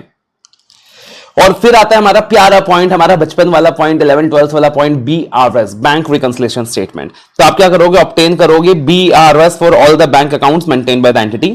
अंडरस्टैंड करोगे client process and periodicity of making BRS. Ensure करोगे कि BRS को ऑथराइज पर्सनल ने साइन किया है कि नहीं, और मैच करके देखोगे, वो रिकंसाइल करके देखोगे. और फाइनली वैल्यूएशन के लिए एक एक्स्ट्रा पॉइंट आएगा खाली कि अगर पार्टिकुलरली फॉरेन करेंसी इन्वॉल्व है वहां पे बैंक बैलेंस के अंदर, तो AS11 के हिसाब से भी क्या कर लेना, कंप्लायंस इंश्योर कर लेना. ठीक है ना, AS11 के हिसाब से भी कंप्लायंस इंश्योर कर लेना. अब अगले आइटम में आना, audit of inventory. Audit of inventory, क्या आप इन्वेंट्री का ऑडिट कैसे करोगे भाई. तो एकदम सिंपल है, एकदम सिंपल है। सबसे पहले इन्वेंट्री क्या होता है, इन्वेंट्री का डेफिनेशन दिया हुआ है कि इन्वेंट्री क्या होता है, यू नो वेरी वेल कि इन्वेंट्री क्या होता है सर, करंट एसेट्स होता है, that is held for sale in the ordinary course of business और in the process of production और कंजम्पशन, ठीक है ना, AS2 वाला डेफिनेशन है। और इन्वेंट्री का वैल्यूएशन कैसे होता है, lower of cost and net realisable value. अब आपने इन्वेंट्री का क्या करना है सर, एग्जिस्टेंस का पता लगाना है, इन्वेंट्री के कंप्लीटनेस का पता लगाना है, एंड साथ ही साथ राइट्स एंड ऑब्लिगेशंस का भी पता लगाना है, वैल्यूएशन का भी पता लगाना है, यानी हर एरिया का क्वेश्चन है। अब सर सबसे पहले आपने इन्वेंट्री के एग्जिस्टेंस का पता लगाना है। Very logical, very logical. अगर अपन इन्वेंट्री के एग्जिस्टेंस की बात करें तो आपके दिमाग में आना चाहिए SA 501। क्या आना चाहिए, SA 501, जो कि अपना इन्वेंट्री का स्टैंडर्ड था। तो पार्टिकुलरली ऐसे 501 में अपन ने क्या पढ़ा था सर, कि मैनेजमेंट क्या करती है, फिजिकल वेरिफिकेशन करती है, और ऑडिटर क्या करता है सर, फिजिकल वेरिफिकेशन अटेंड करता है और देखता है कि मैनेजमेंट का प्लान सही है कि नहीं, प्लान अच्छे से फॉलो हो रहा है कि नहीं हो रहा, और साथ ही साथ इन्वेंट्री काउंटिंग अटेंड करके थोड़ा बहुत टेस्ट चेक बेसिस में काउंट करता है, थोड़ा बहुत टेस्ट चेक बेसिस में काउंट करता है। याद आया? तो वो सारे पॉइंट्स यहां पे आ जाएंगे, वो सारे पॉइंट्स यहां पे आ जाएंगे। अच्छा, खाली जब आप इन्वेंट्री का जब सवाल करोगे ना, तो एक चीज ध्यान रखिएगा, एक कंसाइनमेंट का कॉन्सेप्ट इंस्टीट्यूट ने यहां नया ऐड किया, कंसाइनर कंसाइनी। याद है ना बचपन वाला वो कंसाइनर कंसाइनी, एक कंसाइनर था, एक कंसाइनी था, माल कंसाइनमेंट में भेजा। तो आप देखोगे कि कंसाइनमेंट का पॉइंट ना हर एरिया में, एग्जिस्टेंस में भी है, कंप्लीटनेस में भी है, राइट्स ऑब्लिगेशंस में भी है। यू विल सी कि भाई कंसाइनमेंट का पॉइंट हर जगह, तो कंसाइनमेंट का पॉइंट ध्यान रख लेना, हर जगह मिलेगा। एक कंसाइनमेंट का पॉइंट ध्यान रख लोगे हर जगह। दूसरी चीज देख लेना sir, cut off procedures. Inventory में कट ऑफ प्रोसीजर्स का रेलेवेंस बहुत ज्यादा है, तो कंप्लीटनेस चेक करने के लिए तो कट ऑफ प्रोसीजर्स काम आता ही आता है, साथ ही साथ एग्जिस्टेंस चेक करने के लिए भी कट ऑफ प्रोसीजर्स काम आ जाएगा। और याद रखना, मैंने आपको कॉमन पॉइंट सिखाते वक्त बोला था कि साहब एनालिटिकल प्रोसीजर्स इनकम स्टेटमेंट्स में काम आएगा और एनालिटिकल इन्वेंट्री में काम आएगा, मतलब आपको यहां एनालिटिकल प्रोसीजर्स भी देखने को मिलेगा। तो ऑलरेडी आपके दिमाग में बहुत सारे पॉइंट्स का वर्किंग आ गया होगा कि इन्वेंट्री में क्या क्या चीजें आएंगी। तो आप एग्जिस्टेंस के लिए क्या वेरीफाई करोगे सर, सबसे पहले आप एंटिटी का प्लान रिव्यू करोगे फॉर परफॉर्मिंग इन्वेंट्री काउंट, फिर आप देखोगे कंसाइन गुड्स का सेग्रीगेशन अच्छे से हुआ है कि नहीं, फिर आप पार्टिसिपेट करोगे टेस्ट काउंट बेसिस में, पार्टिसिपेट करोगे इन्वेंट्री काउंटिंग में, और टेस्ट काउंट बेसिस में बहुत सारी चीजें चेक करोगे। अब यहां बहुत सारी चीजें हैं सर, कोई भी 5-6 पॉइंट याद रख लेना कि जैसे टेस्ट काउंट बेसिस में आप क्या चेक करोगे कि एम्प्लॉइज जो भी प्लान है मैनेजमेंट वाला फॉलो कर रहे हैं कि नहीं, आइटम्स की टैगिंग अच्छे से हो रही है कि नहीं, टैक्स में जो अमाउंट है वो प्रॉपर है कि नहीं, कहीं मैनेजमेंट खाली डब्बे, एम्प्टी बॉक्सेस या खराब आइटम्स दिखाकर आपको बेवकूफ तो नहीं बना रहा, तो स्टे अलर्ट कि भैया खाली डब्बे तो नहीं है, ऑब्सोलीट आइटम्स तो नहीं है, कहीं डैमेज स्टॉक तो नहीं है वहां पे, ठीक है ना। सुपरविजन मैनेजमेंट अच्छे से करा रहा है कि नहीं, फिजिकल काउंटिंग हो रहा है अच्छी बात है, बट सुपरविजन भी होना चाहिए, तो सुपरविजन अच्छे से हो रहा है कि नहीं हो रहा। Then cut off test perform करना है, क्या करना है sir, cut off test perform करना है। तो कोई भी 6-7 पॉइंट याद रख लीजिएगा, एक तो कट ऑफ टेस्ट हो गया, एक तो क्या हो गया सर, कट ऑफ टेस्ट हो गया। उसके बाद इन्वेंट्री के एग्जिस्टेंस के लिए आप क्या कर सकते हो सर, अगर थर्ड पार्टी के पास है इन्वेंट्री तो एक्सटर्नल कंफर्मेशन ले सकते हो, बट ये एक्सटर्नल कंफर्मेशन 501 के हिसाब से लिया जाएगा, तो एक थर्ड पार्टी वाला पॉइंट आ जाएगा, एक्सटर्नल कंफर्मेशन वाला पॉइंट आ जाएगा। और एक पॉइंट एडिशनली दिया हुआ है जो एमसीक्यू के लिए भी पूछा जा सकता है कि अगर एंटिटी पीरियोडिक सिस्टम यूज कर रही है इन्वेंट्री काउंटिंग के लिए, पीरियोडिक सिस्टम मतलब पता है ना कि भाई वो पीरियोडिकली एक बार इन्वेंट्री का फिजिकल वेरिफिकेशन होता है, तब जाके स्टॉक अपडेट वगैरह होता है, तब इन्वेंट्री का counting and of the period में ही होना चाहिए। लेकिन अगर एंटिटी परपेचुअल सिस्टम यूज कर रही है, परपेचुअल सिस्टम क्या होता है, रियल टाइम सिस्टम की रियल टाइम इन्वेंट्री का अपडेशन होता है, तब आप इन्वेंट्री की काउंटिंग कभी भी कर सकते हो, कोई दिक्कत की बात नहीं है। तो ये एमसीक्यू के लिए भी आ सकता है कि अगर एंटिटी पीरियोडिक सिस्टम यूज कर रही है फॉर इन्वेंट्री काउंट तो वेरिफिकेशन ईयर एंड में होना चाहिए, और अगर परपेचुअल सिस्टम यूज कर रही है तो इन्वेंट्री का काउंटिंग किसी भी इंटरिम डेट में हो सकता है। उसके बाद सर एग्जिस्टेंस हो गया। कंप्लीटनेस की बात करें, कंप्लीटनेस चेक करने के लिए क्या करेंगे, एनालिटिकल प्रोसीजर्स परफॉर्म करेंगे। कॉमन पॉइंट अपना, एनालिटिकल प्रोसीजर्स परफॉर्म करेंगे। और एनालिटिकल प्रोसीजर्स में आप क्या करते हो सर, रेशियो एनालिसिस करते हो, आपको पता है एक्चुअल वर्सेस बजट्स का कंपैरिजन करते हो, दैट यू ऑलरेडी नो। इसमें एक ही पॉइंट तुमको नया दिखेगा, परफॉर्म एनालिटिकल प्रोसीजर्स, जिसके अंदर आप क्या करोगे सर, सबसे पहले कंप्यूट करोगे इन्वेंट्री टर्नओवर रेशियो, जो कि निकल जाएगा आपका cost of goods sold divided by average inventory. फिर आप एक्चुअल्स वर्सेस बजट्स को कंपेयर करोगे, और फाइनली आप एक टेक्निक परफॉर्म करोगे, vertical analysis. That is also a part of analytical procedures, vertical analysis. तो टोटल इन्वेंट्री कितनी है in proportion to the total assets, total inventory कितनी है in proportion to the total assets, उसका relation निकालोगे। Sir analytical procedures में आप non financial information के साथ भी रिलेशनशिप एनालाइज करते थे, याद है ना। तो कंप्लीटनेस चेक करने के लिए आप नॉन फाइनेंशियल इंफॉर्मेशन को भी कंसिडर करोगे, क्या करोगे, नॉन फाइनेंशियल इंफॉर्मेशन को भी कंसिडर करोगे। फिर ठीक है, तो ये आ गया। फिर कट ऑफ प्रोसीजर्स का पॉइंट अपना आ गया भाई कि कट ऑफ प्रोसीजर्स परफॉर्म करने का है। उसके बाद कंप्लीटनेस में और क्या चेक करोगे सर, अरिथमेटिकल एक्यूरेसी। क्या चेक करोगे? अरिथमेटिकल एक्यूरेसी, कि हो सकता है यार कैलकुलेशन में कोई दिक्कत आ जाए, तो अपने को क्या करना है? अरिथमेटिकल एक्यूरेसी चेक कर लेनी है। और क्या कर सकते हैं सर? याद करो 501, अपन फिजिकल इन्वेंट्री काउंटिंग को रिकंसाइल करते थे परपेचुअल रिकॉर्ड के साथ, याद आया? तो वो चीज करोगे 501। फिर और क्या करोगे सर? एक मैंने आपको बताया कंसाइनर कंसाइनी का पॉइंट, फ्री फंड में हर जगह डाल दिया इंस्टीट्यूट ने, तो goods received on consignment basis को प्रॉपर्ली सेग्रीगेट किया गया कि नहीं, एक कंसाइनमेंट वाला पॉइंट आ गया, ठीक है ना। 2-3 रिकंसिलेशन के पॉइंट्स आ गए। रिकंसिलेशन अगेन मैंने आपको कॉमन पॉइंट्स में लिखाया था कि रिकंसिलेशन करके देखिए, तो आराम से आप 5-6 पॉइंट याद करके चल सकते हो। उसके बाद अपने को ऑडिट प्रोसीजर्स परफॉर्म करना है टू सी की whether the entity has valid legal ownership rights over the inventory claim. अब आपको मैंने क्या बताया था सर? ओनरशिप राइट के लिए क्या देखना रहता है? डॉक्यूमेंट्स, जितने भी अलग अलग प्रकार के डॉक्यूमेंट्स हैं। अब डॉक्यूमेंट्स क्या होंगे सर? यहां पे इनवॉइसेस हो सकते हैं सर, यहां पे इनवॉइस हो सकता है, टाइटल डीड तो होगा नहीं, तो आप इनवॉइसेस चेक कर सकते हो। इनवॉइस का कोई पॉइंट पक्का रहेगा, yes, examine invoices for evidence of ownership. उसके बाद जो भी रेलिवेंट डॉक्यूमेंट्स हैं, अब रेलिवेंट डॉक्यूमेंट्स क्या होंगे सर? रेलिवेंट डॉक्यूमेंट्स क्या होंगे सर? जब परचेज किया रहेगा, रॉ मटेरियल का ऑर्डर दिया रहेगा, तो there should be a purchase requisition, फिर एक पीओ इशू हुआ रहेगा, फिर माल जब मिला तो रिसीविंग ऑर्डर इशू हुआ रहेगा, वेंडर ने इनवॉइस इशू किया रहेगा, पेमेंट्स हमने की होगी। आपकी सारी चीजें चेक करो ना, आपकी सारी चीजें चेक करो। तो vouch recorded purchases, that is the purchase requisition, purchase order, receiving report, vendor invoice, cancel cheque और पेमेंट फाइल। फिर अगर आपने इन्वेंट्री को गिरवी में दिया, क्या दिया? गिरवी में दिया, तो कोई कोलैटरल एग्रीमेंट होएगा, तो आप डिटरमाइन करिए एग्जिस्टेंस ऑफ कोलैटरल एग्रीमेंट, आप डिटरमाइन कीजिए existence of collateral agreement. Client के साथ जो भी करस्पॉन्डेंस हुआ, बातचीत हुई है, वो चेक कीजिए, परचेज डॉक्यूमेंट्स चेक कीजिए।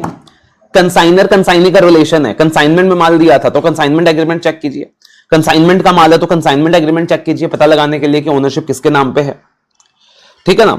और अगर क्लाइंट बोल रहा है कि इन्वेंट्री थर्ड पार्टी के पास है, क्लाइंट बोल रहा है कि इन्वेंट्री थर्ड पार्टी के पास है, इन्वेंट्री हमारी है, तो थर्ड पार्टी से कंफर्मेशन ले लीजिए, थर्ड पार्टी के लेटर हेड में ले लीजिए कि आप लिख के दीजिए कि इन्वेंट्री हमारे क्लाइंट की है, तो आराम से 4 से 5 पॉइंट आपके यहां पे हो जाएंगे। उसके बाद वैल्यूएशन के लिए प्रॉपर AS2 फॉलो होना है, दैट इज वैल्यूएशन कैसे करना है इन्वेंट्री का, ठीक है ना, तो प्रॉपरली AS2 फॉलो होना है। So this part I am not discussing. और उसके बाद इन्वेंट्री का बड़ा भाई है PPE, property plant and equipment, property plant and equipment. तो अगर यहां पे प्रॉपर्टी प्लांट एंड इक्विपमेंट की बात की जाए तो साहब ये बड़ा भाई है। सबसे पहले प्रॉपर्टी प्लांट एंड इक्विपमेंट आप कैसे रिकॉग्नाइज करते हो? Cost of item of PPE बताया हुआ है, AS10 का पार्ट है, तो AS10 का पार्ट है, बट यहां से भी एग्जाम में क्वेश्चन आता है। याद है AS10 में क्या लिखा था कि cost of item of PPE को आप कब रिकॉग्नाइज करते हो एसेट की तरह? 2 कंडीशन थे, पहला कि फ्यूचर इकोनॉमिक बेनिफिट्स एंटिटी को फ्लो करेगा, और दूसरा कि कॉस्ट ऑफ आइटम को रिलायबली मेजर किया जा सकता है, कॉस्ट ऑफ आइटम को रिलायबली मेजर किया जा सकता है, ठीक है। उसके बाद अगर बात करें तो particularly an enterprise evaluates under this recognition principle all its cost on PPE at the time they are incurred, जिस वक्त इंकर हो रही है। अब नॉर्मली कौन से कॉस्ट ऐड होंगे सर? जो कॉस्ट इनिशियली कंपनी ने इंकर किया है PPE को एक्वायर करने के लिए, या फिर कल को अगर उसमें कुछ एडिशन किया है, कुछ रिप्लेसमेंट किया है, उसकी कुछ सर्विसिंग वगैरह की है, तो वो कॉस्ट ऐड होगा कि नहीं अपने को देखना रहेगा। अब normally cost of item of PPE में क्या क्या चीजें आती हैं, क्या क्या चीजें आती हैं?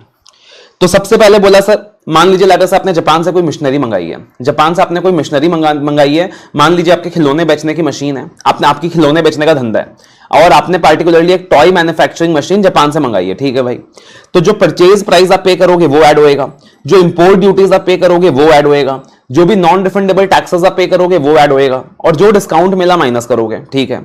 फिर जापान से जो आपने मशीन मंगाई है उसको फैक्ट्री तक का लाने का खर्चा वो ऐड होएगा, ठीक है ना। और फिर उसके बाद पार्टिकुलरली मान लीजिए आपके साइट में ऑलरेडी कोई मशीन थी, उसको रिमूव करने का खर्चा, रिस्टोर करने का खर्चा, फिर से नई मशीन को लगाने का खर्चा, वो सारा भी ऐड होएगा। और जो भी कॉस्ट डायरेक्टली एट्रीब्यूटेबल है मशीन को लोकेशन तक लाने की, वो ऐड होएगा। अब कौन कौन से कॉस्ट डायरेक्टली एट्रीब्यूटेबल हो सकते हैं सर? आपने जिन एम्प्लॉइज को यूज किया है, आपने जिन एम्प्लॉइज के सर्विसेज लिए मशीन को लाने में, मशीन के रिलेशन में, तो वो सारे एम्प्लॉय बेनिफिट एक्सपेंसेस ऐड होंगे। साइट प्रिपरेशन की कॉस्ट ऐड होगी, इनिशियल डिलीवरी और हैंडलिंग कॉस्ट ऐड होगी, इंस्टॉलेशन के खर्चे ऐड होंगे। फिर जब मशीन आपका इंस्टॉल हो जाएगा तो आप क्या करते हो? टेस्टिंग करते हो कि यार मशीन अच्छे से चल रहा है कि नहीं चल रहा, तो टेस्टिंग के कॉस्ट भी ऐड होंगे। ठीक है। अब इसमें एक चीज याद रखिएगा, बहुत फनी है कि मान लीजिए आपने खिलौने बनाने की मशीन क्या की है, आपने अपने साइट में मंगा लिया जापान से। अब आप टेस्टिंग करके देख रहे हो सही तरीके से काम कर रहा है कि नहीं। टेस्टिंग करते करते 2-3 खिलौने बन गए और आपने क्या किया, 2-3 खिलौने बेच दिए, यानी आपको सेल प्रोसीड्स आ गए। तो वो जो सेल प्रोसीड्स आपके रेवेन्यू में नहीं जाएगा, उससे आपकी कॉस्ट माइनस होगी, उससे आपकी कॉस्ट माइनस होगी, ठीक है ना। और फिर जो भी प्रोफेशनल फीस वगैरह आपने ऐड किया है, जो भी इंकर हुआ है वो भी ऐड होएगा। कौन कौन से खर्चे आइटम ऑफ पीपीई में नहीं आएंगे, तो पार्टिकुलरली कुछ इनोग्रेशन कॉस्ट है, नया प्रोडक्ट लॉन्च करने की कॉस्ट है, एडवर्टाइजिंग की कॉस्ट है, जनरल ओवरहेड्स कॉस्ट है, ये सारा आइटम ऑफ पीपीई में नहीं आएगा। ओके अब अपने को क्या करना है सर, सबसे पहले पीपीई का एग्जिस्टेंस का पता लगाना है। एग्जिस्टेंस का पता लगाना है तो साहब सबसे पहले दिमाग में दोबारा क्या आना चाहिए, फिजिकल वेरिफिकेशन, कि एंटिटी क्या करेगा, फिजिकल वेरिफिकेशन। अब एज ए ऑडिटर अपने लिए ना इन्वेंट्री का फिजिकल वेरिफिकेशन अटेंड करना कंपलसरी होता है, प्रॉपर्टी प्लांट इक्विपमेंट का फिजिकल वेरिफिकेशन अटेंड करना कंपलसरी नहीं होता है, ठीक है ना। इन्वेंट्री के लिए स्टैंडर्ड बना हुआ अलग से 501, पीपीई के लिए अलग से कोई स्टैंडर्ड नहीं बना हुआ है। कारों के अंदर भी आप रिपोर्टिंग करोगे तो याद रखना खाली इतना ही रिपोर्टिंग करना था कि फिजिकल वेरिफिकेशन पीपीई का मैनेजमेंट ने अच्छे से किया कि नहीं किया रीजनेबल इंटरवल्स में, ठीक है। तो इन दैट सिचुएशन अब अपने को क्या करना है सर, एंटिटी का प्लान रिव्यू करना है फिजिकल वेरिफिकेशन का। अपने को ये देखना है कि physical verification entity periodic reasonable intervals में करा रही है कि नहीं, 2 से 3 साल में एक बार, और प्रॉपर सुपरविजन है कि नहीं उस चीज का, प्रॉपर सुपरविजन है कि नहीं इस चीज का। अब पीपी का फिजिकल वेरिफिकेशन नॉर्मली आप अटेंड करने नहीं जाते हो, आपके लिए कंपलसरी नहीं होता है, तो ऑल्टरनेटिवली आप क्या करते हो सर, एग्जिस्टेंस वेरीफाई करने के लिए एक डॉक्यूमेंट ले लेते हो मैनेजमेंट से, जिस डॉक्यूमेंट का नाम होता है पीपीई फिजिकल वेरिफिकेशन रिपोर्ट, जिस डॉक्यूमेंट का नाम होता है पीपीई फिजिकल वेरिफिकेशन रिपोर्ट। तो एक तो ये रिपोर्ट ले लेते हो पीपीई फिजिकल वेरिफिकेशन रिपोर्ट, और साथ में जितने भी वर्किंग शीट्स है वेरिफिकेशन के वक्त जो मेंटेन किया था स्टाफ ने वो ले लेते हो, ठीक है जी। तो सबसे पहले आपने एंटिटी का प्लान देख लिया, सुपरविजन हुआ है कि नहीं देख लिया, और साथ ही साथ पीपी फिजिकल वेरिफिकेशन रिपोर्ट ले लिया, साथ में वर्किंग शीट्स वगैरह ले लिए, और ये फिर ये देख लिया जो पीपी फिजिकल वेरिफिकेशन रिपोर्ट है उसमें आपको सारी बातों को पता चल जाएगा कि टैगिंग अच्छे से हुआ था कि नहीं, डिस्क्रिपेंसी मिला क्या वेरिफिकेशन के वक्त, वो सारी चीजें आपको रिपोर्ट देख के पता चल जाएगी। अब चेक करना है सर अपने कंप्लीटनेस। अब कंप्लीटनेस आप कैसे चेक करोगे, याद करो आप क्या बताया था मैंने आपको कि मैनेजमेंट से शेड्यूल ले लो, मैनेजमेंट से लिस्ट ले लो। तो मैनेजमेंट से शेड्यूल ले लो साहब, कि मैनेजमेंट से शेड्यूल ले लो कि बताओ भाई आपका ओपनिंग बैलेंस कितना था प्लांट मशीनरी का, आपने कितने एडिशंस किए, आपने कितने डिलीशंस किए, आपका ओपनिंग बैलेंस कितना था, कितने एडिशंस किए, कितने डिलीशंस किए, ठीक है सर। तो पीपी मूवमेंट का एक शेड्यूल ले लीजिए, opening balances additions deletions check कर लीजिए। अब एकदम लॉजिकल सी चीज है, ओपनिंग बैलेंस एडिशंस डिलीशंस यानी प्लस माइनस हो रहा है, अरिथमेटिकल एक्यूरेसी चेक कर लीजिए, ठीक है। अब एडिशंस के रिगार्डिंग कुछ पॉइंट्स होंगे, डिलीशंस के रिगार्डिंग कुछ पॉइंट होंगे, एडिशंस के रिगार्डिंग कुछ, डिलीशंस के रिगार्डिंग कुछ। तो एडिशंस के रिगार्डिंग चेक कर लीजिए कि जो भी एडिशंस हैं क्या वो AS10 के रिकॉग्निशन क्राइटेरिया को फुलफिल कर रहा है क्या। तो एडिशंस के रिगार्डिंग चेक कर लीजिए कि जो भी एडिशंस हैं वो AS10 के रिकॉग्निशन क्राइटेरिया को फुलफिल कर रहा है क्या। जो कॉस्ट AS10 के हिसाब से ऐड होनी चाहिए थी वो ऐड हुई है ना, और जो कॉस्ट ऐड नहीं होनी चाहिए थी वो ऐड नहीं हुई है ना। उसके अलावा जब एडिशन होएगा तो इंस्टॉलेशन वगैरह होएगा, तो आप इंस्टॉलेशन सर्टिफिकेट वगैरह चेक कर लीजिए। आप ये चेक कर लीजिए एडिशन ऑथराइज्ड है कि नहीं by the personal, by the management, ठीक है भाई। तो एडिशन वाले पॉइंट्स हो गए। अब डिलीशन वाले पॉइंट्स में आ जाओ। अगर डिलीशन किया रहेगा मतलब बेचा होगा पीपी को, तो मैनेजमेंट का अप्रूवल लिया होगा, तो मैनेजमेंट का अप्रूवल चेक कर लीजिए, डिस्कार्ड नोट चेक कर लीजिए। फिर पीपी बेचा तो कोई प्रोसेस फॉलो किया होगा बेचने का, प्रोसेस ऑफ सेल चेक कर लीजिए। और पीपी बेचा तो प्रॉफिट या लॉस हुआ रहेगा, अकाउंटिंग चेक कर लीजिए, प्रॉफिट या लॉस हुआ रहेगा, अकाउंटिंग चेक कर लीजिए, बढ़िया। उसके बाद चेक करना अपने को वैल्यूएशन। अब लॉजिकल सी चीज सोचो, पीपी का वैल्यूएशन कैसे होता है सर, डेप्रिसिएशन माइनस होता है, इंपायरमेंट माइनस होता है। तो सबसे पहले देख लीजिए डेप्रिसिएशन प्रॉपर्ली चार्ज हुआ है कि नहीं, डेप्रिसिएशन प्रॉपर्ली चार्ज हुआ है कि नहीं, unless the item is a non depreciable asset, जैसे कि फ्री होल्ड लैंड हो गया। तो फ्री होल्ड लैंड क्या होता है सर, नॉन डेप्रिशिएबल एसेट होता है। उसके अलावा देख लीजिए सर डेप्रिसिएशन का जो मेथड चार्ज हुआ है वो प्रॉपर है कि नहीं, फ्यूचर इकोनॉमिक बेनिफिट्स रिफ्लेक्ट कर रहा है कि नहीं। और फाइनली देख लीजिए इंपायरमेंट AS 28 के हिसाब से हुआ है कि नहीं हुआ है। उसके बाद rights and obligations. Rights and obligations में क्या देखोगे सर, इनवॉइसेस देख लीजिए, टाइटल डीड देख लीजिए, थर्ड पार्टी के पास है तो कंफर्मेशन ले लीजिए, ठीक है ना। ये सारी चीजें आप क्या कर लीजिए, चेक कर लीजिए। और हाँ, जो टाइटल डीड आपको एंटिटी प्रोवाइड कर रहा है ये देखिएगा ओरिजिनल है कि नहीं है। और एक चीज और, अगर एंटिटी ने पीपी के ऊपर कोई राइट्स, कुछ चार्ज वगैरह क्रिएट किया है, यानी आरओसी के पास क्या किया होगा, इंटीमेट क्या रहेगा, आरओसी ने रजिस्टर ऑफ चार्जेस में एंट्री की होगी, वो चेक कर लीजिए, कॉमन पॉइंट में सिखाया था।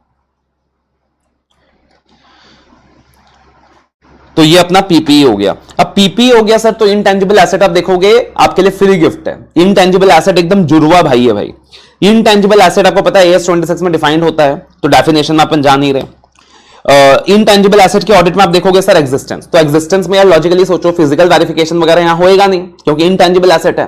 तो खाली इतना वेरीफाई कर लीजिए कि इनटेंजिबल एसेट एक्टिव यूज में है या नहीं है, खाली इतना वेरीफाई कर लीजिए इनटेंजिबल एसेट एक्टिव यूज में है या नहीं है। और अगर इनटेंजिबल एसेट एक्टिव यूज में नहीं है तो बुक्स ऑफ अकाउंट से डिलीट हो जानी चाहिए, बुक्स ऑफ अकाउंट से डिलीट हो जानी चाहिए और एमोर्टाइजेशन भी फिर चार्ज नहीं होना चाहिए। फिर कंप्लीटनेस, कंप्लीटनेस में साफ same to same copy paste PP वाला शेड्यूल ले लीजिए मैनेजमेंट से, ओपनिंग बैलेंसेस एडिशंस रिलेशंस का पता लगा लीजिए, प्लस माइनस हो रहा है एक्यूरेसी चेक कर लीजिए, एडिशंस वाले पॉइंट्स रिलेशंस वाले पॉइंट्स। एडिशन के लिए AS 26 का कंप्लायंस चेक कर लीजिए, जो कॉस्ट AS 26 के हिसाब से ऐड होनी चाहिए थी ऐड हुई है कि नहीं, ऐड नहीं होनी चाहिए थी ऐड नहीं हुई है ना, अप्रूवल था कि नहीं था एडिशन का।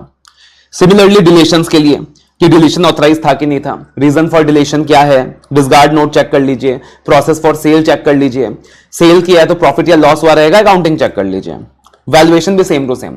अब इनटेंजिबल एसेट की बात हो रही है, यानी कॉस्ट माइनस डेप्रिसिएशन नहीं होगा, अमोर्टाइजेशन होगा। तो देख लीजिए कि अमोर्टाइजेशन प्रॉपर्ली चार्ज हुआ है कि नहीं, देख लीजिए मेथड ऑफ अमोर्टाइजेशन प्रॉपर है कि नहीं है, और देख लीजिए इंपेयरमेंट AS 28 के हिसाब से चार्ज किया है कि नहीं किया है। राइट्स ऑब्लिगेशंस में यहां ज्यादा कुछ है नहीं, बोला ऊपर लिखे गए जितने पॉइंट्स प्लस, ऊपर लिखे गए जितने पॉइंट्स प्लस देख लीजिए कि कोई भी परचेज कॉन्ट्रैक्ट एंटिटी के नाम पे है क्या, कोई भी इनवॉइस एंटिटी के नाम पे है क्या, ये सारी चीजें आप चेक कर लीजिए। So quite simple. Similarly sir आप देखोगे कि आपन ने क्या किया था, बोरिंग्स कर ली थी ना, आपन ने बोरिंग्स कर ली थी, आपन ने डेटर्स भी कर लिए थे, तो आप देखोगे कि ट्रेड पेबल्स भी आराम से हो जाएगा, ट्रेड पेबल्स भी आराम से हो जाएगा, कॉमन ही रहेगा। एग्जिस्टेंस में इनवॉइस वाला पॉइंट आ जाएगा, जैसे डेटर वाले पॉइंट में आया था कि इनवॉइस 2 बार रिकॉर्ड तो नहीं हुआ, यहां भी एजिंग रिपोर्ट वाला पॉइंट आ जाएगा कि एजिंग रिपोर्ट चेक कर लीजिए, यहां भी कंफर्मेशन वाला पॉइंट आ जाएगा कि एक्सटर्नल कंफर्मेशन ले लीजिए, और यहां भी रिलेटेड पार्टी वाला पॉइंट आ जाएगा कि अगर क्रेडिटर रिलेटेड पार्टी है तो चेक कर लीजिए कि ऑथराइज है कि नहीं, वैल्यू ऑफ ट्रांजेक्शन रिजनेबल है कि नहीं, आर्म्स लेंथ प्राइस के हिसाब से है कि नहीं है। तो देखो भाई, एक बार हमने डेटर अच्छे से किया, क्रेडिटर कॉपी पेस्ट हो रहा है, अपन ने पीपी अच्छे से किया, इनटेंजिबल एसेट कॉपी पेस्ट हो रहा है। फिर कंप्लीटनेस में सर यहां भी सबसे पहले कट ऑफ प्रोसीजर्स वाला पॉइंट आ जाएगा, कॉमन में सिखाया ही है। अब डेटर में आपने क्या किया था सर, आपने particularly cut off procedures perform करने के बाद कुछ इनवॉइसेस सैंपल बेसिस में चेक किए थे, यहां भी कुछ इनवॉइसेस सैंपल बेसिस में चेक कर लीजिए। वहां आपने क्या किया था सर, वहां आपने जो भी सेल्स की डेट है उसे गेट एंट्री, जो भी सेल्स की डेट है उसे शिपिंग डेट के साथ कोरिलेट किया था, मैच किया था। तो यहां आप क्या कर रहे हो सर, यहां आप परचेज इनवॉइस डेट को गेट एंट्री डेट के साथ मैच कर लीजिए, यहां परचेज इनवॉइस डेट को क्या कर लीजिए सर, गेट एंट्री डेट के साथ मैच कर लीजिए। सब्सिक्वेंट टेस्टिंग वाला पॉइंट आ जाएगा कि रिपोर्टिंग पीरियड के बाद आप चेक कर लीजिए कुछ भी सब्सिक्वेंट एक्सपेंस वाउचर्स वगैरह तो नहीं है। तो आप देखोगे सारा सेम टू सेम है, आप देखोगे सारा सेम टू सेम है, सारा सेम टू सेम है, खाली यहां 2 पॉइंट नया आएगा जो स्पेशल पॉइंट है, खाली यहां 2 पॉइंट नया आएगा जो स्पेशल पॉइंट है इन केस ऑफ क्रेडिटर्स। कि सबसे पहले मैनेजमेंट से इंक्वायर कीजिए कि कस्टमर के साथ कोई डिस्प्यूट है क्या, मैनेजमेंट के साथ इंक्वायर कीजिए कि कस्टमर के साथ कोई डिस्प्यूट है क्या, क्योंकि कस्टमर के साथ डिस्प्यूट है तो एडिशनल लायबिलिटी रिकॉर्ड करनी पड़ सकती है। हो सकता है कंपनी ने लायबिलिटी कम रिकॉर्ड की हो, कंपनी को लगता है कम पैसे देने हैं, बट क्रेडिटर के साथ कोई डिस्प्यूट चल रहा है, क्रेडिटर का कहना है कि भैया ज्यादा पैसा मिलना है, तो आप मैनेजमेंट से इंक्वायर कीजिए कोई डिस्प्यूट चल रहा है क्या कस्टमर के साथ, कोई एडिशनल लायबिलिटी रिकॉर्ड करनी है क्या। और जब हम बात करते हैं ट्रेड पेबल्स की, तो इसमें गवर्नमेंट वाले पेमेंट्स भी आ सकते हैं सर, तो गवर्नमेंट वाले पेमेंट्स का एक पॉइंट आ जाएगा, यानी स्टैट्यूटरी ड्यूज का एक पॉइंट आ जाएगा कि मान लीजिए टीडीएस पेएबल है, जीएसटी पेएबल है, पीएफ पेएबल है, ईएसआई पेएबल है, तो उसका रीजनेबिलिटी टेस्ट कर लीजिए, उसका रीजनेबिलिटी टेस्ट कर लीजिए, मतलब एनालिटिकल प्रोसीजर्स परफॉर्म कर लीजिए। आपको सेल्स की इंफॉर्मेशन पता है, आप जीएसटी पेएबल निकाल सकते हो, आपको परचेज का इंफॉर्मेशन पता है तो अकॉर्डिंगली आप जो रिलेटेड टैक्सेस निकाल सकते हो, आपको एम्प्लॉय बेनिफिट टैक्स एक्सपेंसेस का आइडिया है तो अकॉर्डिंगली आप पीएफ वगैरह का कैलकुलेशन कर सकते हो। और फाइनली क्या कीजिए, वैल्यूएशन चेक कीजिए। अब लॉजिकल सी चीज है, देखो पार्टिकुलरली जब आपने डेटर में वैल्यूएशन की बात की थी तो क्या हो रहा था, प्रोविजन फॉर डाउटफुल डेब्ट माइनस हो रहा था, तो हमने देखा था कि जो प्रोविजन फॉर डाउटफुल डेब्ट का प्रोसेस है वो सही है कि नहीं। अब क्रेडिटर में क्या होएगा सर, हो सकता है कि क्रेडिटर में क्या रहेगा, हो सकता है कि हमने किसी क्रेडिटर को राइट ऑफ कर दिया था पहले, अब उसे राइट बैक करने की जरूरत है। हो सकता है कंपनी ने मान लिया था कि क्रेडिटर से पैसे नहीं, क्रेडिटर को पैसे नहीं देने हैं, पुराना क्रेडिटर हो गया है, पैसे नहीं मांग रहा है, राइट ऑफ कर दिया था, बट अब उसे राइट बैक करने की जरूरत हो सकती है। तो आप देख लीजिए, review the process follow to write back. वहां भी एजिंग एनालिसिस का पॉइंट था, यहां भी एजिंग एनालिसिस का पॉइंट है, वहां भी एजिंग एनालिसिस का पॉइंट था, यहां भी एजिंग एनालिसिस का पॉइंट है। वहां पॉइंट था कि देखिएगा कि अगर कोई भी डेब्ट को राइट ऑफ किया गया तो ऑथराइज्ड है कि नहीं। यहां आप चेक करिएगा कि अगर कंपनी ने कुछ भी राइट बैक किया है कि भैया इस क्रेडिटर को पे नहीं करना है, तो वो ऑथराइज्ड है कि नहीं। वहां आप चेक कर रहे थे कोई भी डेटा को राइट ऑफ किया तो ऑथराइज्ड है कि नहीं। यहां किसी भी राइट बैक, आपने किसी भी बैलेंस को राइट बैक किया कि भैया पे नहीं करना है, तो वो ऑथराइज्ड है कि नहीं। वहां भी एएस 11 का पॉइंट था, यहां भी एएस 11 का पॉइंट है, बिकॉज डेटर भी फिरंगी हो सकता था, क्रेडिटर भी फिरंगी हो सकता है। तो वहां भी एएस 11 का पॉइंट था, रीस्टेटमेंट ऑफ फॉरेन करेंसी का पॉइंट था, यहां भी रीस्टेटमेंट ऑफ फॉरेन करेंसी का पॉइंट है।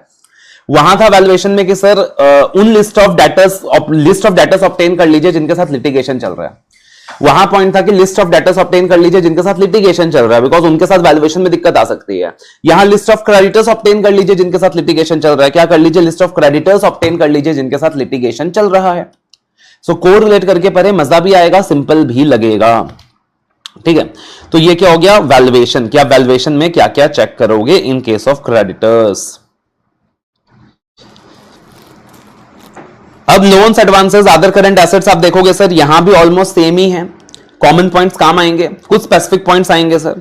जैसे एग्जिस्टेंस के लिए यहां पे एक्सटर्नल कंफर्मेशन दिया हुआ है कि loans, advances, other current assets के केस में आप एग्जिस्टेंस के लिए डायरेक्ट कंफर्मेशन ले लोगे।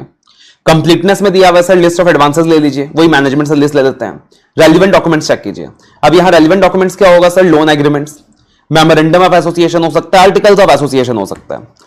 तो कंप्लीटनेस के अंदर पहला पॉइंट हो गया लिस्ट ऑफ एडवांसेस ले लीजिए, फिर हो गया कि लोन एग्रीमेंट्स चेक कर लीजिए, फिर हो गया कि मेमोरेंडम ऑफ एसोसिएशन चेक कीजिए, आर्टिकल्स ऑफ एसोसिएशन चेक कीजिए, minutes of the meeting check कर सकते हो आप, minutes of the meeting check कर सकते हो आप। तो ये सारे रेलिवेंट डॉक्यूमेंट्स हो गए ना भाई। तो तुम ये याद रखो कि loans and advances and other current asset balances के केस में रेलिवेंट डॉक्यूमेंट्स कौन से हैं, वही कंप्लीटनेस के लिए काम आएगा। तो लिस्ट ऑफ एडवांसेस ले लीजिए, लिस्ट ऑफ करंट एसेट्स ले लीजिए, लोन एग्रीमेंट चेक कर लीजिए, एमओए चेक कर लीजिए, एओए चेक कर लीजिए, minutes of the meeting check कर लीजिए, थर्ड पार्टी कंफर्मेशन ले लीजिए। ठीक है ना। अगर रिलेटेड पार्टी लोन्स एडवांसेस हैं, तो वो चेक कर लीजिए ऑथराइज्ड है कि नहीं, आर्म्स लेंथ में है कि नहीं है। और फाइनली करंट एसेट्स की बात हो रही है, यानी यहां जीएसटी पेबल नहीं होगा, जीएसटी का इनपुट क्रेडिट होगा।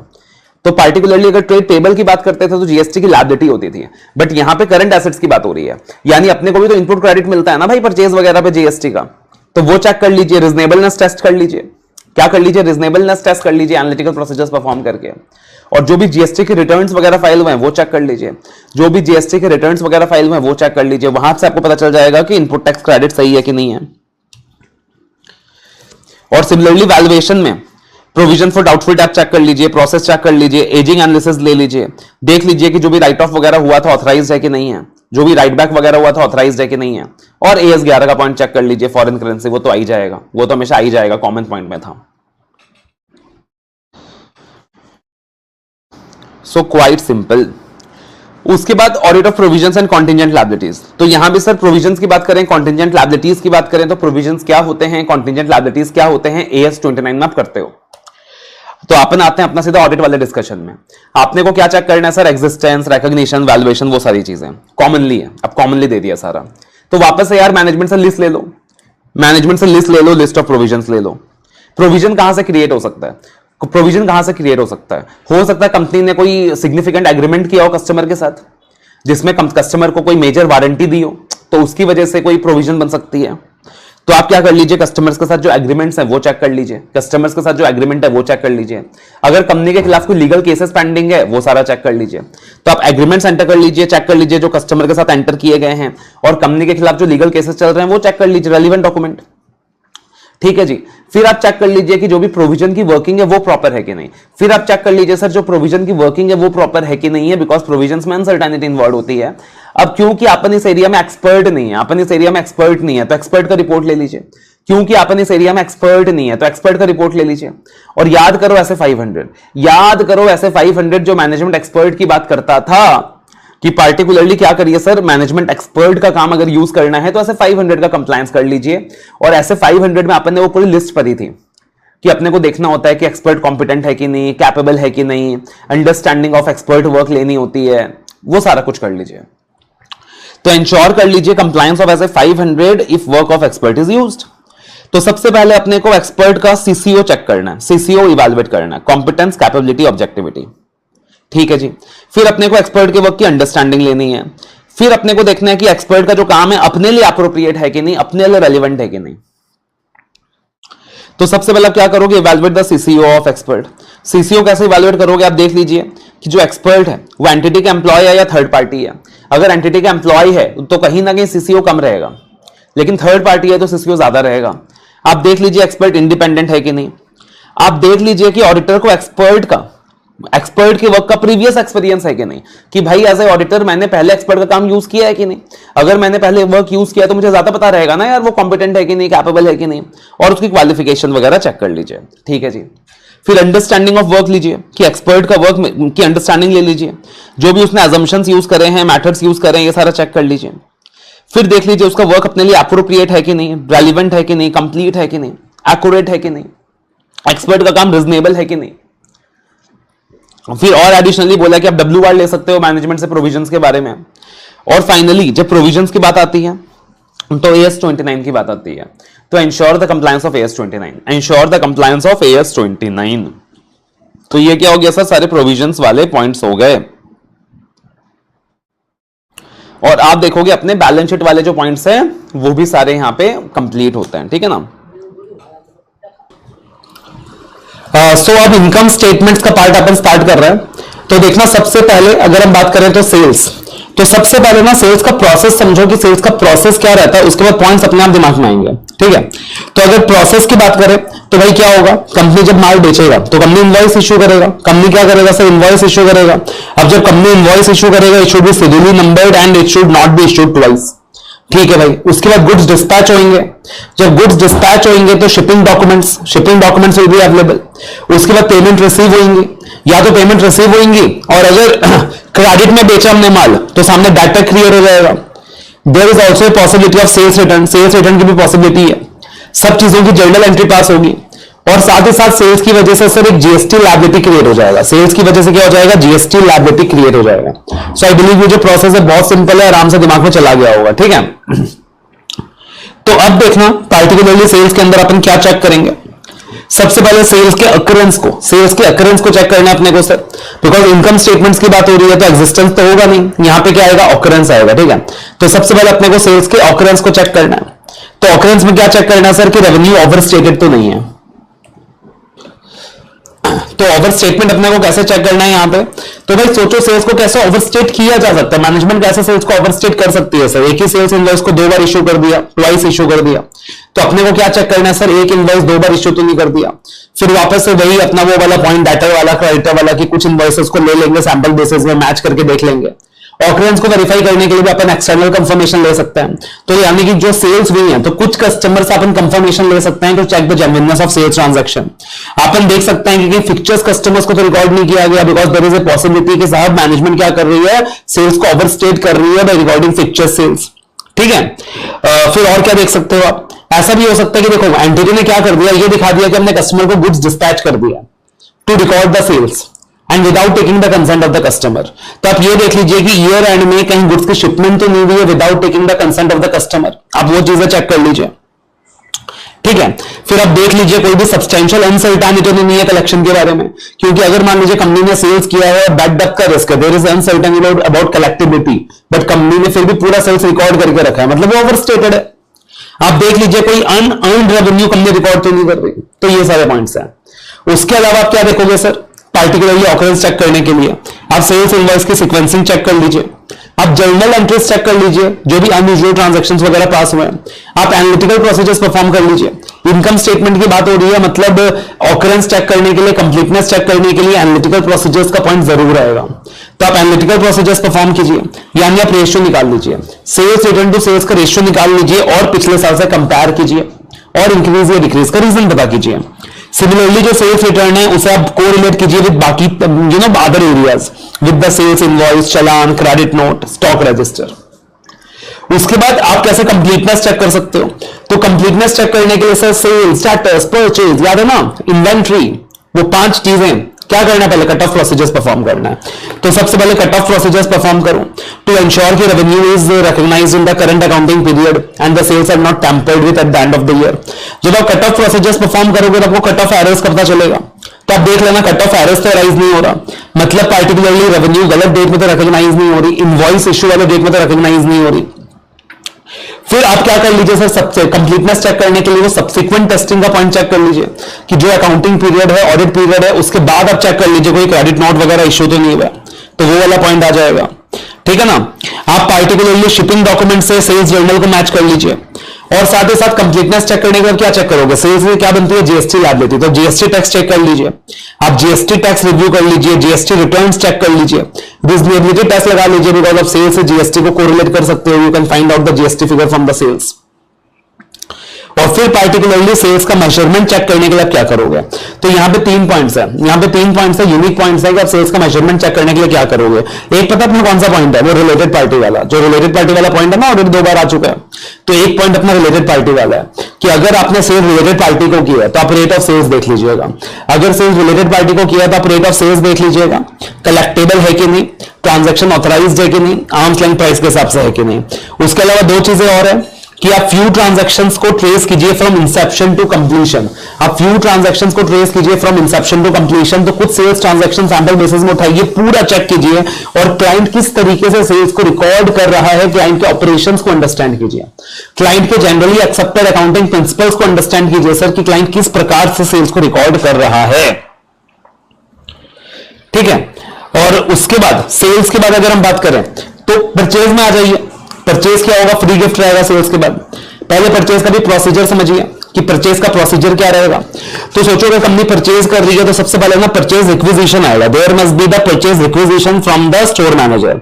उसके बाद परचेज मैनेजर क्या करेगा, परचेज ऑर्डर ऑथराइज करेगा, फिर परचेज इनवॉइस इशू किया जाएगा, फिर पेमेंट होगी या और गुड्स की रिसीव होगी, गुड्स रिसीव करेंगे अपन, जब गुड्स रिसीव करेंगे तो अपन रिसीविंग रिपोर्ट इशू करेंगे, गेट में एंट्री होगी, जब गेट में माल की एंट्री होगी तो जीआरएन इशू किया जाएगा, गुड्स रिसीव नोट इशू किया जाएगा, फिर जब माल की एंट्री होगी तो भाई माल को रिसीव करते वक्त क्वालिटी टेस्टिंग होगी, गुड्स का इंस्पेक्शन होगा, इंस्पेक्शन करने के बाद या तो पेमेंट कर दोगे या तो अगर क्रेडिट सेल क्रेडिट परचेज है तो क्रेडिटर्स क्रिएट हो जाएगा, फिर स्टॉक रिकॉर्ड्स भी अपडेट होंगे, लॉजिकल सी चीज है, स्टॉक रिकॉर्ड्स भी अपडेट होंगे।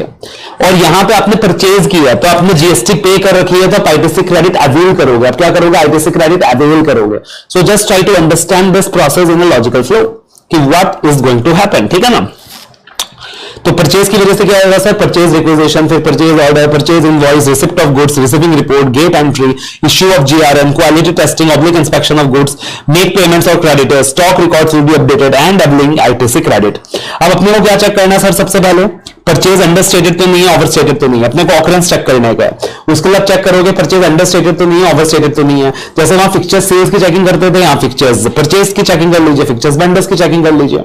जैसे वहां शिपिंग डॉक्यूमेंट चेक करते थे तो यहाँ पे जब माल फैक्ट्री गेट में रिसीव हो रहा है तो आप चेक कर लीजिए कि भाई गेट एंट्री हुआ है कि नहीं, आप चेक कर लीजिए क्वालिटी इंस्पेक्शन हुआ है कि नहीं, आप चेक कर लीजिए जीआरएम प्रिपेयर किया गया है कि नहीं, आप चेक कर लीजिए स्टॉक रिकॉर्ड जो अपडेट किया गया है कि नहीं, स्टॉक रिकॉर्ड्स अपडेट हुए हैं कि नहीं। तो वही सारी चीजें चेक करनी है भाई, कुछ नया नहीं है, कुछ नया नहीं है, ठीक है ना।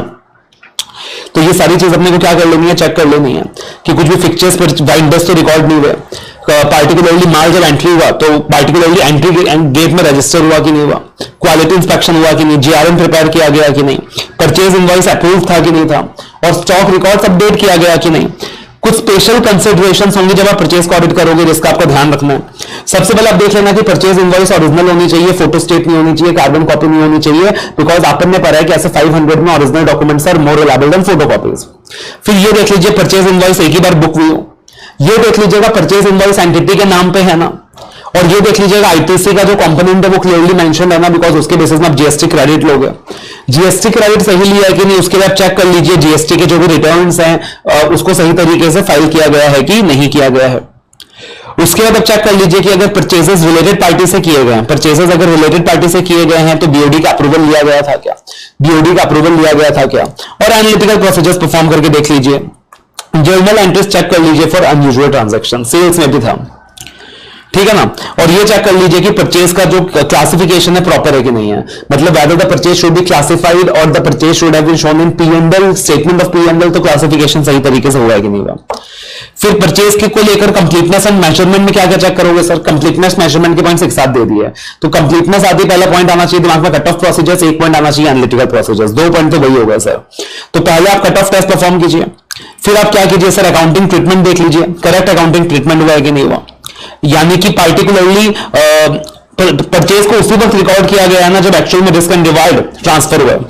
फिर एनालिटिकल प्रोसीजर्स परफॉर्म कर लीजिए to obtain evidences about the reasonableness of purchase quantity and price, ठीक है। तो आप एनालिटिकल प्रोसीजर्स परफॉर्म कर लीजिए। अब एनालिटिकल प्रोसीजर्स परफॉर्म करने के लिए 3 चीजें करोगे यहाँ पे, एक तो आप करोगे, मतलब एक आप फॉलो करोगे यहां पे CSR टेक्निक। क्या फॉलो करोगे? CSR technique. तो एनालिटिकल प्रोसीजर्स परफॉर्म करोगे आप सेल्स के केस, परचेज के केस में, और फॉलो करोगे CSR टेक्निक।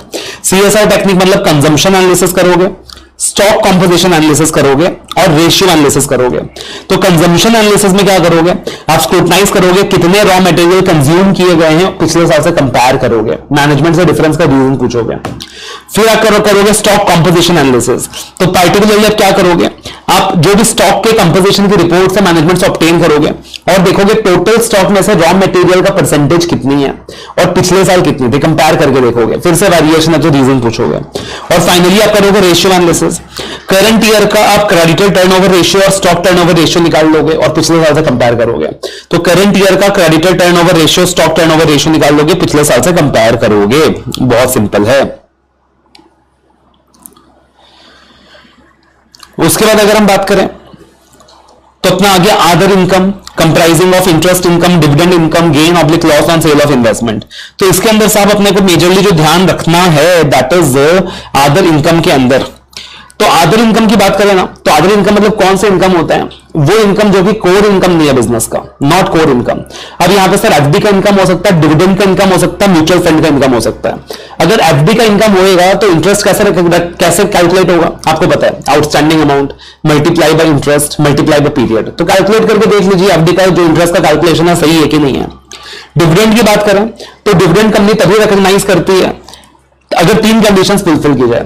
सबसे पहले right to receive is certain, एक सर्टेनिटी बन गई है कि हाँ भाई डिविडेंड मिल जाएगा, मतलब एजीएम में डिविडेंड डिक्लेयर हो गया। दूसरी चीज प्रोबेबल इकोनॉमिक बेनिफिट्स फ्लो होने वाली है। और तीसरी चीज it can be measured reliably. तो तीनों कंडीशंस फुलफिल होगी तभी जाकर आप डिविडेंड को रिकॉग्नाइज कर सकते हो, ठीक है ना। पहला right to receive is certain, दूसरा probable economic benefit is flowing in the enterprise and तीसरा कैन बी मेजर्ड रिलायबली। और फिर आता है म्यूचुअल फंड। तो म्यूचुअल फंड की बात करें तो profit on sale of investment कैसे निकलेगा? प्रॉफिट और लॉस। तो जो भी रिडम्पशन प्राइस है माइनस कैरिंग अमाउंट, जो भी रिडम्पशन प्राइस है minus carrying amount, mutual price का जो म्यूचुअल फंड का जो प्रॉफिट लॉस है वो निकल जाएगा। तो आपको ये ध्यान रखनी है। तो मेनली यही कॉन्सेप्ट ध्यान रखना है। उसके अलावा कॉमन पॉइंट्स अगर आपको याद हैं एक बार रीड करोगे हो जाएगा। तो how will you verify interest on FD? आप मैनेजमेंट से एफडी की लिस्ट ले लीजिए, पूरे साल भर में एफडी की लिस्ट प्रोवाइड कर दीजिए हमें with the applicable interest rate, number of days outstanding.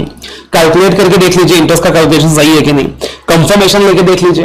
और साथ ही साथ जो टीडीएस डायरेक्ट होगा, तो टीडीएस का पता आप कहां से लगा सकते हो? Form 26AS। तो टीडीएस का पता आप कहां से लगा सकते हो? Form 26AS। तो फॉर्म 26AS की कॉपी ऑब्टेन कर लीजिए। तो मेनली आपको यहां पे इतना ही ध्यान रखना है। उसके बाद आता है अगला area that is the employee benefit expenses. तो एम्प्लॉय बेनिफिट एक्सपेंसेस मतलब क्या हो गया? वो सारा खर्चा जो कंपनी एम्प्लॉयज की तरफ खर्चा कर रही है। अब एम्प्लॉयज की तरफ कौन सा खर्चा इंकर होगा? एम्प्लॉयज को हायर करने में, एम्प्लॉयज को रिक्रूट करने में, फिर एम्प्लॉयज की ट्रेनिंग में, एम्प्लॉयज के वेलफेयर में, फिर जो रिटायरमेंट एक्सपेंसेस होते हैं जैसे कि सुपर एनुएशन हो गया, ग्रेट्युटी हो गया, प्रोविडेंट फंड हो गया, वो सारा कुछ, ठीक है। अब लॉजिकली सोचो जब एम्प्लॉय आएगा, जब एम्प्लॉय को अपॉइंट किया जाएगा तो एम्प्लॉय को जो सैलरी दी जाती है किस बेसिस में दी जाती है? अटेंडेंस के बेसिस में। उसके बाद पार्टिकुलरली अगर बात किया जाए तो एम्प्लॉय को क्या दिया जाता है? अपॉइंटमेंट लेटर दिया जाता है। जितने दिन वो काम कर रहा है, जितने वक्त वो काम कर रहा है उसके बेसिस में उसको सैलरी दी जाती है। जितने साल उसने काम किए उसके हिसाब से उसको ग्रेट्युटी वगैरह दी जाती है। मंथली बेसिस में सैलरी दी जाती है। मंथली बेसिस में क्या दी जाती है? सैलरी दी जाती है। I think this is very logical. Monthly basis में क्या की जाती है? सैलरी दी जाती है, ठीक है। तो ये सारी चीज अपने दिमाग में होनी चाहिए, ये सारी चीजें अपने दिमाग में होनी चाहिए। तो when we think of employee benefit expenses तो अपने दिमाग में क्या होना चाहिए कि सर रेलिवेंट डॉक्यूमेंट्स कौन से हैं? रेलिवेंट डॉक्यूमेंट्स कौन से हैं? पहले सोचो रेलिवेंट डॉक्यूमेंट्स कौन से हैं।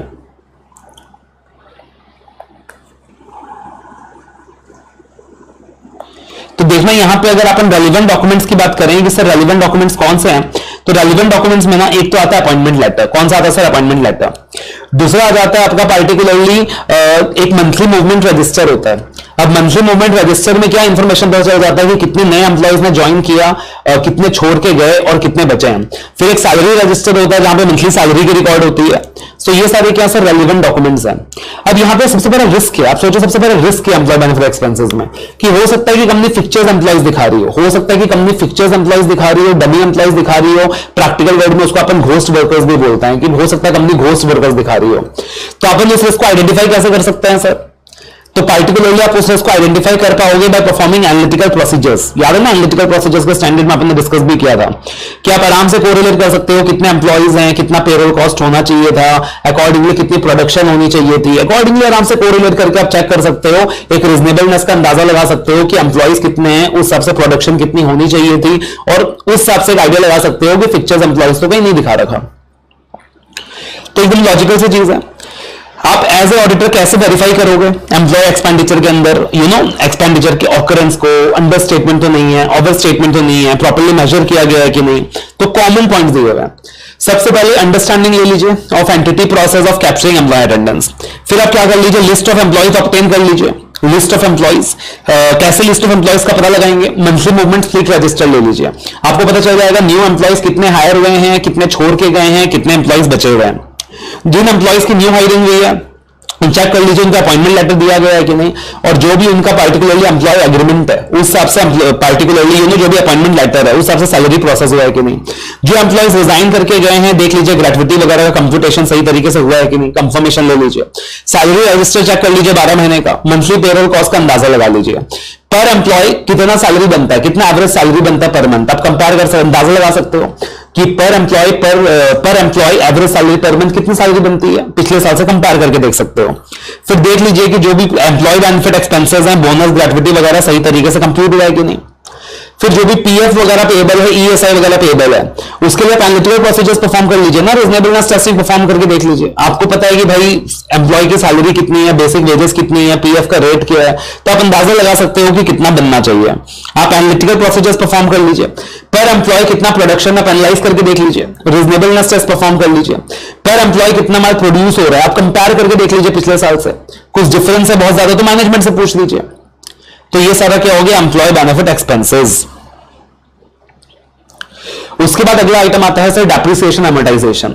अब लॉजिकल से चीजें देखना, डेप्रिसिएशन कैसे निकालते हो sir, cost minus residual value divided by useful life. Okay, very good, this is how you compute the depreciation, cost minus residual value divided by useful life. Okay sir, अब particularly आपको depreciation आप किस चीज में charge करोगे, fixed asset में charge करेंगे sir.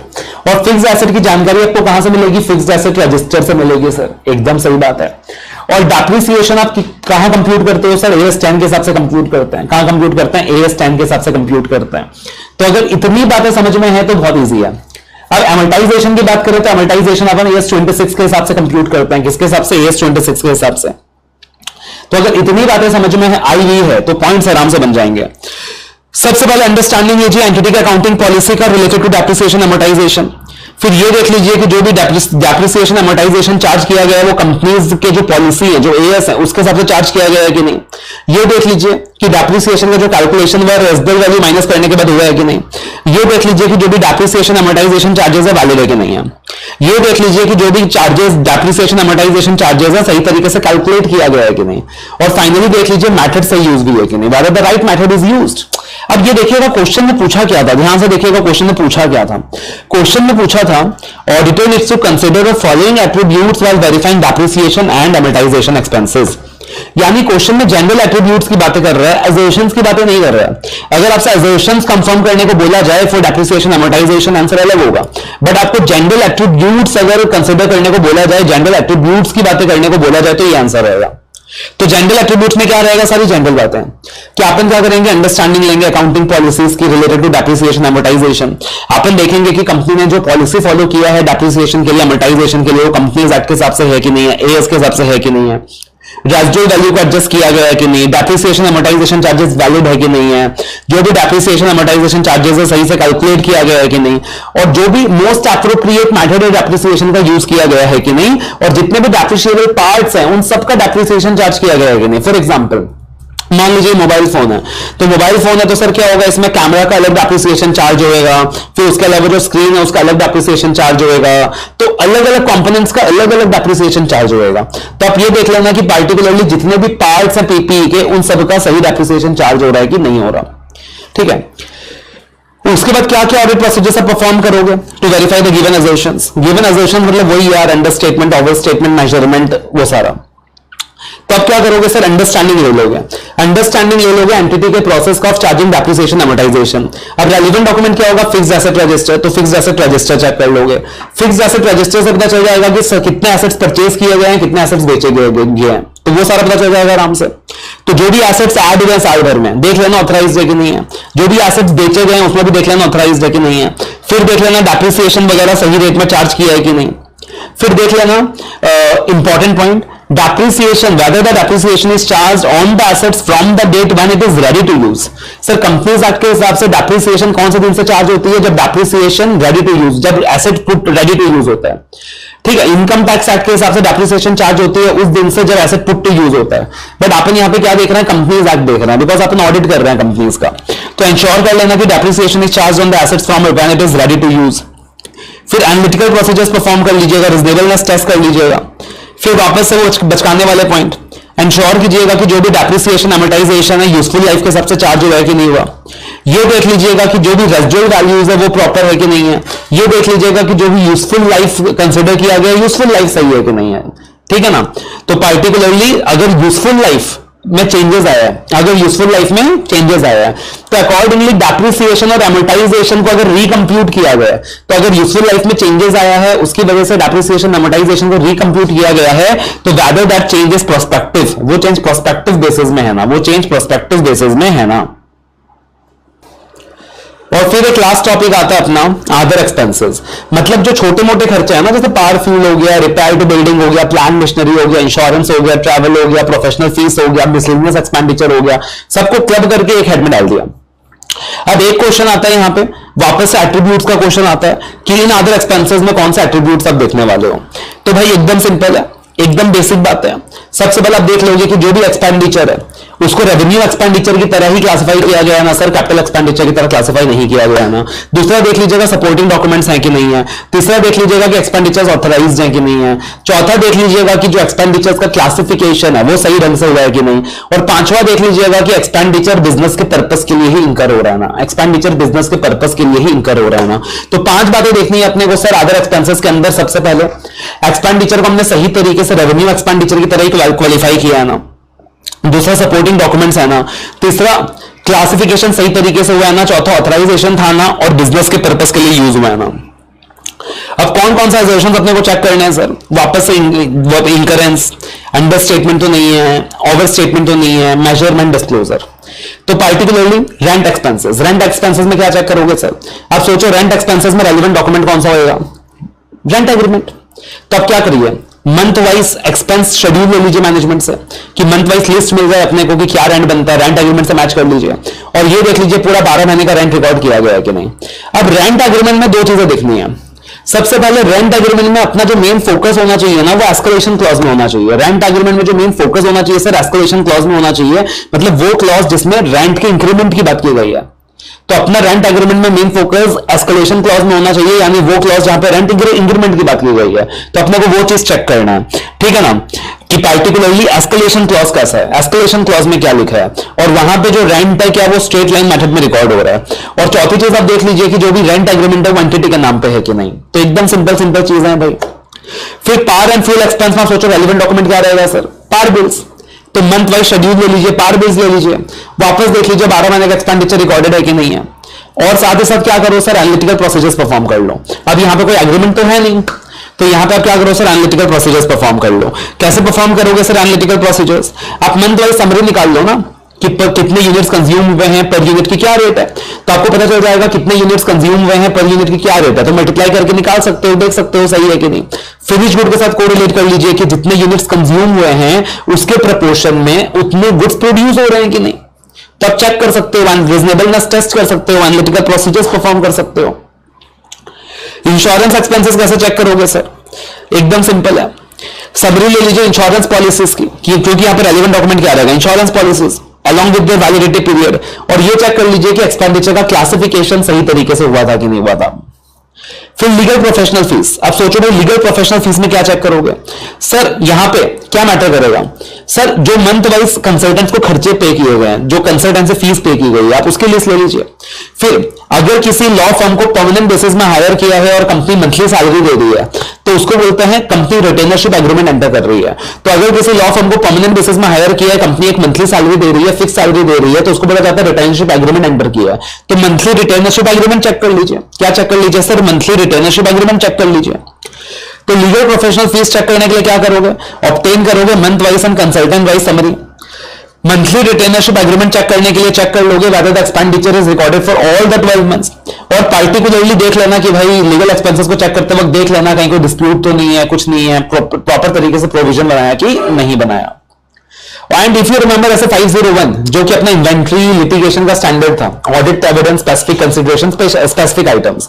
तो लिटिगेशंस को कैसा आइडेंटिफाई करना है उसके लिए 501 में कुछ टेक्निक्स दी हुई थी कि आप मिनट्स को इंस्पेक्ट कर सकते हो, आप लीगल एक्सपेंस अकाउंट रिव्यू कर सकते हो, तो आप वो सारी टेक्निक्स भी फॉलो कर सकते हैं।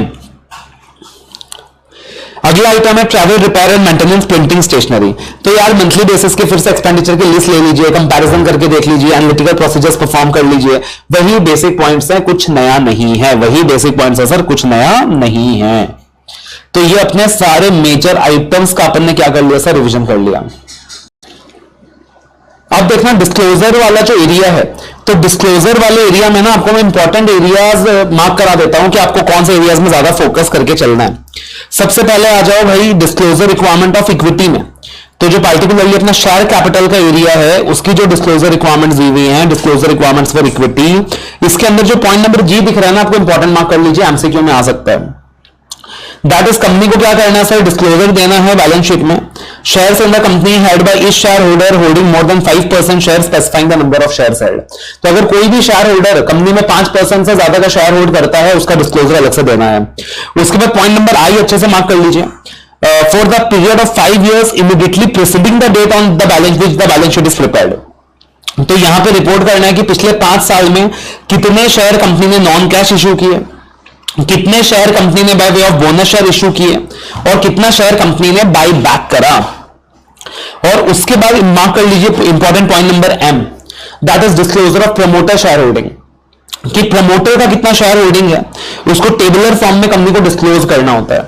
तो सबसे पहले कितने शेयर प्रमोटर होल्ड करते हैं eight the end of the year, plus what is the percentage change during the year.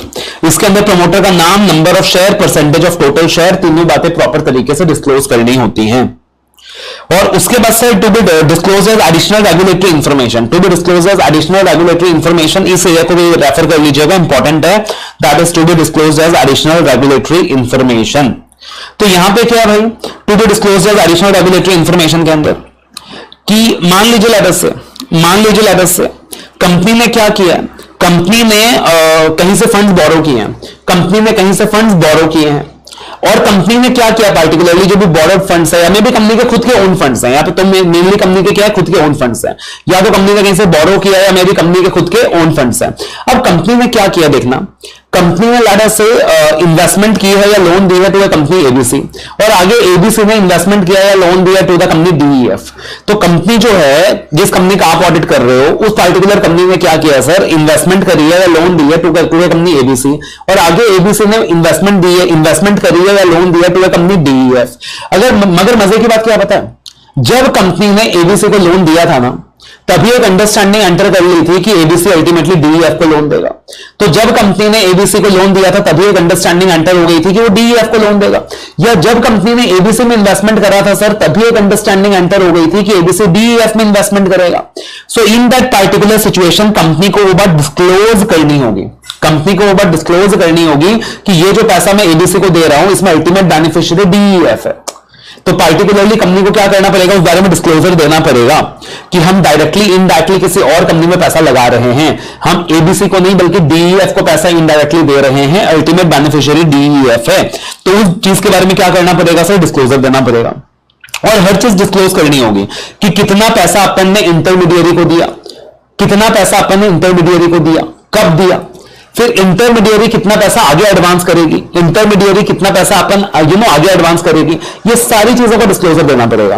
और सबसे इंपॉर्टेंट चीज ये डिक्लेरेशन देना पड़ेगा कि कंपनी ने फेमा का कंप्लायंस किया है, फॉरेन एक्सचेंज मैनेजमेंट एक्ट का कंप्लायंस किया है, और कंपनी ने prevention of money laundering act में कोई कांड नहीं किया। बिकॉज इस तरीके के जो ट्रांजेक्शन हो रहे हैं ना यार, कि कंपनी एबीसी में पैसा दे रही है, एबीसी डीईएफ में पैसा दे रही है, ठीक है, तो इस तरीके के जो ट्रांजेक्शन हो रहे हैं, अब मान लो सपोज डीईएफ एक फॉरेन कंपनी है, तो कंपनी एबीसी में पैसा दे रही है, DEF एक फॉरेन कंपनी है, ABC DEF को दे रहा है, तो पार्टिकुलरली चांसेस है कि वहां पे कंपनी क्या कर रही है, फेमा का कॉन्ट्रावेंशन कर रही है या मनी लॉन्ड्रिंग कर रही है। तो एक डिक्लेरेशन भी जाएगा कि भैया अपन किसी भी तरीके से फेमा को उल्लंघन नहीं कर रहे या फिर अपन फॉर्मूला को वायलेट नहीं कर रहे, तो प्रॉपर डिक्लेरेशन जाएगा।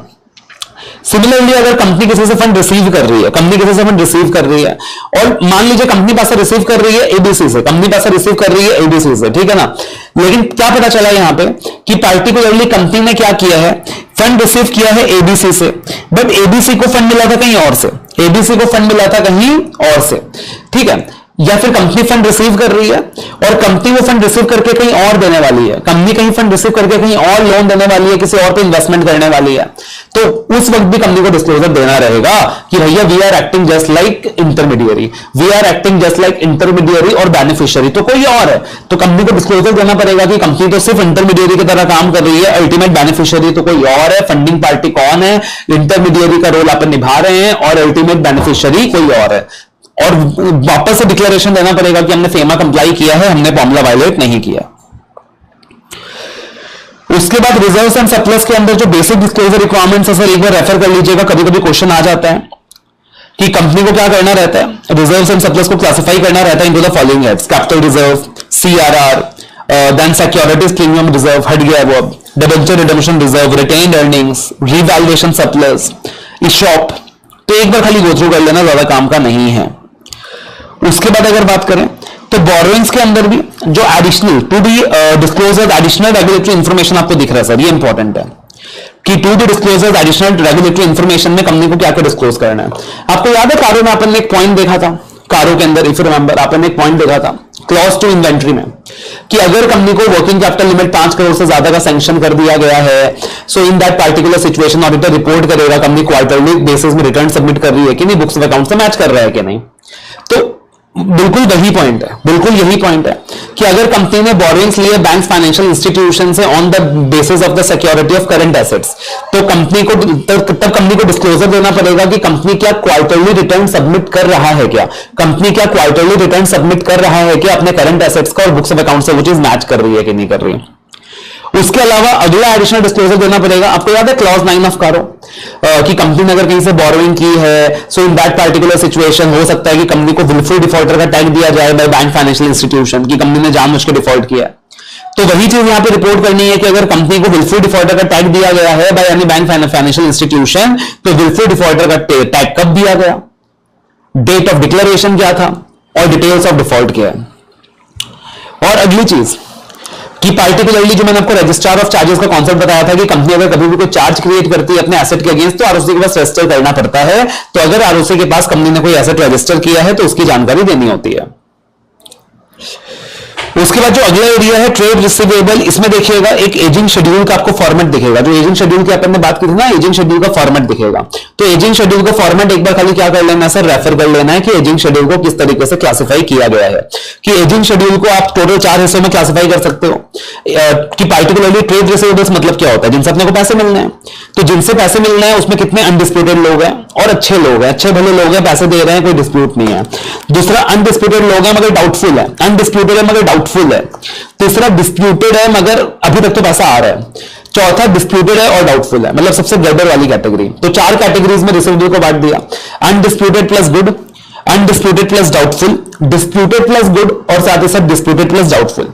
और जो पीरियड्स हैं उसको 4 कैटेगरीज में बांट दिया, लेस देन 6 मंथ्स वाले कितने हैं, 6 मंथ्स टू 1 ईयर वाले कितने हैं, 1 ईयर्स टू 2 ईयर्स वाले कितने हैं, 2 ईयर्स टू 3 ईयर्स वाले कितने हैं और मोर देन 3 ईयर्स वाले कितने हैं। तो लेस देन 6 मंथ्स वाले कितने हैं, 6 महीने से 1 साल वाले कितने हैं, 1 ईयर टू 2 ईयर वाले कितने हैं, 2 to 3 वाले कितने हैं, मोर देन 3 वाले कितने हैं। तो एक बार इसको क्या कर लेना सर, अपने को एजिंग शेड्यूल वाला पार्ट रेफर कर लेना है, this is considered as more important.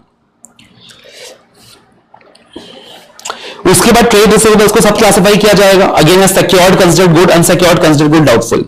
जितने भी डेब्ट्स ड्यू होंगे, जितने भी डेब्ट्स ड्यू होंगे कंपनी को, किससे, डायरेक्टर से, डायरेक्टर से पैसा मिलने का है, कंपनी अलग से डिस्क्लोज करेगा, या कंपनी के ऑफिसर से पैसा मिलने का है, उसको अलग से डिस्क्लोज करेगा, या फिर कोई ऐसी फर्म से पैसा मिलने का है जिसमें कंपनी का डायरेक्टर क्या ऐसा डायरेक्टर है या मेंबर है, कोई ऐसे फर्म से पैसा मिलने का है जिसमें कंपनी का डायरेक्टर या पार्टिकुलरली ऑफिसर पार्टनर है, क्या पार्टनर है, या किसी ऐसी प्राइवेट कंपनी से पैसा मिलना है जिसमें कंपनी का डायरेक्टर या ऑफिसर या तो डायरेक्टर है या मेंबर है। लॉजिकल सी चीज है ना भाई। फर्म के अंदर, फर्म में क्या होगा, फर्म में जो कंपनी का डायरेक्टर होगा, ऑफिसर होगा, क्या होगा, पार्टनर होगा, और एक कंपनी में क्या होगा, प्राइवेट कंपनी में डायरेक्टर होगा या मेंबर होगा, तो उसका डिस्क्लोजर देना है।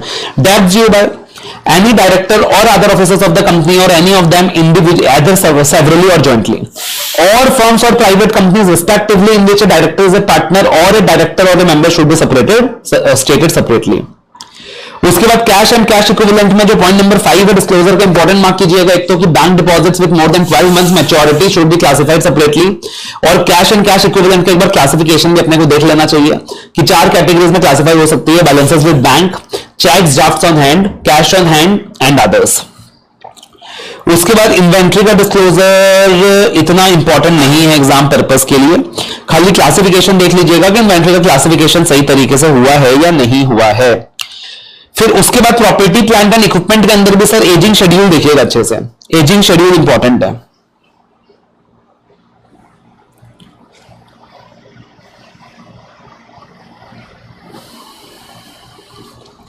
तो देखना एजिंग शेड्यूल की बात करें यहां पे, तो कैपिटल वर्क इन प्रोग्रेस के लिए अलग एजिंग शेड्यूल है, कैपिटल वर्क इन प्रोग्रेस के लिए एक अलग एजिंग शेड्यूल है, and for capital work in progress जिनका कंप्लीशन ओवरड्यू है, मतलब ऑलरेडी मान लीजिए कोई प्रोजेक्ट 4 साल में कंप्लीट होनी थी, 4 साल पार हो गई है या कॉस्ट इंकर हो गई है, तो उसका एक अलग शेड्यूल है।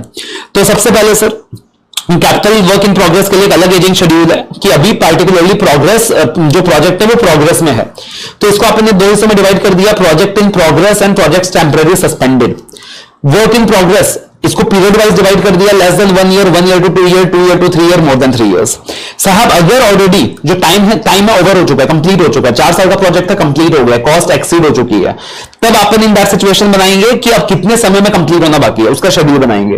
तो प्रोजेक्ट 1, प्रोजेक्ट 2 भी कंप्लीटेड इन, कि कितने समय में कंप्लीट हो जाएगा, 1 साल से कम के समय में कंप्लीट हो जाएगा, या 1 साल से 2 साल के समय में कंप्लीट हो जाएगा, या 2 साल से 3 साल के समय में कंप्लीट हो जाएगा, या 3 साल से ज्यादा का समय लगेगा।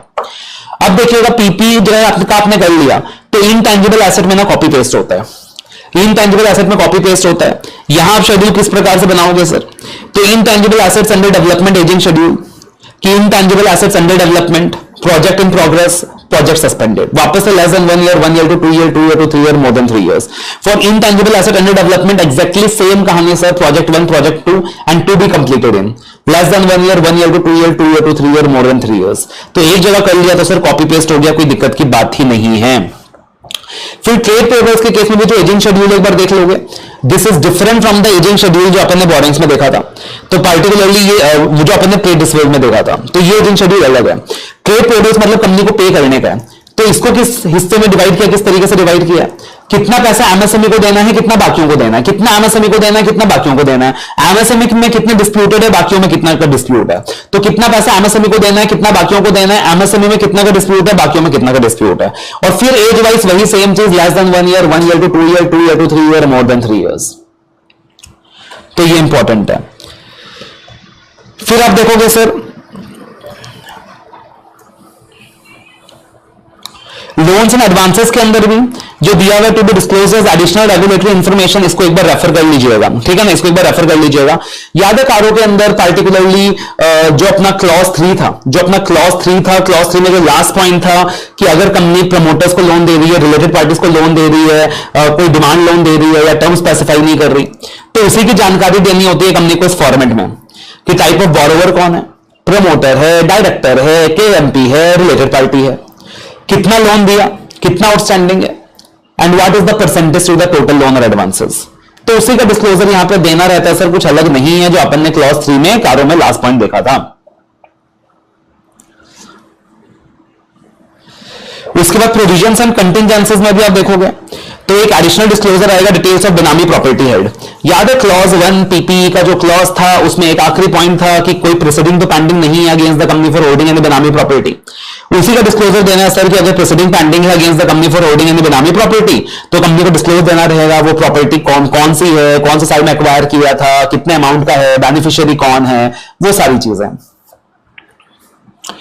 उसके बाद एक रेशियोज का क्वेश्चन आता है जो इंपॉर्टेंट है, कुछ रेशियोज कंपनी को डिस्क्लोज करने रहते हैं। तो रेशियोज में आप देखोगे सारे रेशियोज का नाम दे दिया जो आप एफएम में पढ़ते हो, कुछ नया नहीं है। Current ratio, depth equity ratio, return on equity ratio, net profit ratio, return on capital employed ratio, कोई भी 5-6 रेशियो का नाम याद कर लीजिए। उसके बाद क्या बोला है सर, देखो हर रेशियो में एक न्यूमरेटर होता है, डिनोमिनेटर होता है, तो न्यूमरेटर को भी एक्सप्लेन कीजिए, डिनोमिनेटर को भी एक्सप्लेन कीजिए। और पिछले साल के कंपैरिजन में अगर 25% से ज्यादा का चेंज है रेशियो में, पिछले साल के कंपैरिजन में अगर 25% से ज्यादा का चेंज है रेशियो में, तो उसका एक्सप्लेनेशन दीजिए। तो एक रेशियो का सवाल आ जाता है। और एक है कि अगर कंपनी कोई ट्रांजैक्शन करती है विद एनी कंपनी जिसका नाम स्ट्राइक ऑफ कर दिया गया under section 248 of companies act, तो सेक्शन 248 ऑफ कंपनीज एक्ट में आरओसी के पास पावर है कि आरओसी सर्टेन सिचुएशंस में कंपनी का नाम स्ट्राइक ऑफ कर सकती है ऑन टेम्पररी बेसिस। तो अगर कंपनी ने ट्रांजैक्शन किया है with strike off companies under section 248 तब भी कंपनी को डिस्क्लोजर्स देने होंगे कि कौन सा स्ट्राइक ऑफ कंपनी था, उनके साथ क्या रिलेशन है, क्या ट्रांजैक्शन किया। उसके बाद अगर बात करें डिस्क्लोजर में, सो अदर इनकम आप देखोगे तो इसमें भी एक एडिशनल इंफॉर्मेशन है। याद है कारो का क्लॉज 8, जो कंपनी ने बुक्स ऑफ अकाउंट्स में इनकम रिकॉर्ड नहीं करी थी बट बाद में इनकम टैक्स असेसमेंट के सामने सरेंडर कर दिया था, तो मैंने आपको बताया था कि पहले तो इनकम छुपाया बट बाद में इनकम टैक्स डिपार्टमेंट के सामने फट गई एसएससी की और सरेंडर कर दिया। तो अगर कंपनी ने इनिशियली कुछ ट्रांजैक्शन बुक्स में रिकॉर्ड नहीं किए थे बट बाद में इनकम टैक्स असेसमेंट में सरेंडर कर दिया तो उसके डिस्क्लोजर्स देने हैं। तो वही पॉइंट है। उसके बाद जो इंपॉर्टेंट है अपने लिए अदर एक्सपेंसेस, तो अदर एक्सपेंसेस में देखना दो एडिशनल इंफॉर्मेशन का डिस्क्लोजर मांग रहा है। एक कि कंपनी अगर सेक्शन 135 में कवर्ड है, अब सेक्शन 135 किस चीज का था, सीएसआर सीएसआर सीएसआर सीएसआर, तो भाई कंपनी को डिस्क्लोजर देना रहेगा कि कितना पैसा अपने को सीएसआर में खर्चा करना है कॉर्पोरेट सोशल रिस्पांसिबिलिटी में। मान लीजिए 2 करोड़ खर्चा करना था सपोज, क्या सिस्टम था 2% of average net profits of last 3 years, तो कितना खर्चा किया, कितना अनस्पेंड है, शॉर्टफॉल कितना है, इस साल का शॉर्टफॉल कितना है, पिछले सालों का शॉर्टफॉल कितना है, रीजन क्या है शॉर्टफॉल का, ये सारी कुछ डिस्क्लोज करनी होगी। और फिर डिटेल्स ऑफ क्रिप्टो करेंसी और वर्चुअल करेंसी। अगर कंपनी क्या करती है सर, ट्रेडिंग करती है या इन्वेस्टमेंट करती है क्रिप्टो करेंसी में या वर्चुअल करेंसी में, क्या बात करते हो सर, कंपनी किसमें ट्रेडिंग कर रही है, इन्वेस्टमेंट कर रही है, क्रिप्टो करेंसी में, वर्चुअल करेंसी में, तो कंपनी को डिस्क्लोजर देना रहेगा कि क्रिप्टो करेंसी या वर्चुअल करेंसी में धंधा करके कितना प्रॉफिट हुआ, कितना लॉस हुआ, रिपोर्टिंग डेट में कंपनी कितनी करेंसी होल्ड करती है। और साहब ऐसा तो नहीं कि कंपनी ने कहीं थर्ड पार्टी से लोन लिया है, कंपनी ने थर्ड पार्टी से लोन लिया किस पर्पस के लिए, ट्रेड करने के लिए, इन्वेस्ट करने के लिए क्रिप्टो में या वर्चुअल करेंसी में। तो कंपनी ने अगर ट्रेडिंग की है या इन्वेस्टमेंट की है क्रिप्टो करेंसी में या वर्चुअल करेंसी में तो डिस्क्लोजर देना है प्रॉफिट और loss on transaction involving crypto currency और virtual currency, amount of currency held on the recording date and deposits or advances from any person for the purpose of trading or investing in crypto or virtual currency। तो ये सारी चीजें sir आपको इस particular chapter के अंदर याद रखनी है, that is audit of items of financial statement. ICI के स्टडी मैट के सारे क्वेश्चंस प्रैक्टिस कर लीजिए बढ़िया से, जो लेटेस्ट आरटीपी है उसका क्वेश्चन कर लीजिए, पिछले आरटीपी का क्वेश्चन कर लीजिए, 2 अटेम्प्ट के एग्जाम का क्वेश्चन कर लीजिए, उसके अलावा आपको कोई क्वेश्चन करने की जरूरत नहीं है, कॉन्सेप्ट को अच्छे से कीजिए। और हाँ, इसी पार्टिकुलर चैप्टर का बहुत बढ़िया वॉइस क्लिप भी अवेलेबल है जहां मैंने 55 मिनट में पूरा चैप्टर रिवाइज कराया हुआ है, तो वॉइस क्लिप को भी अच्छे से सुनिएगा, वॉइस क्लिप से भी आपका बहुत ज्यादा बेनिफिट आपको मिलने वाला है।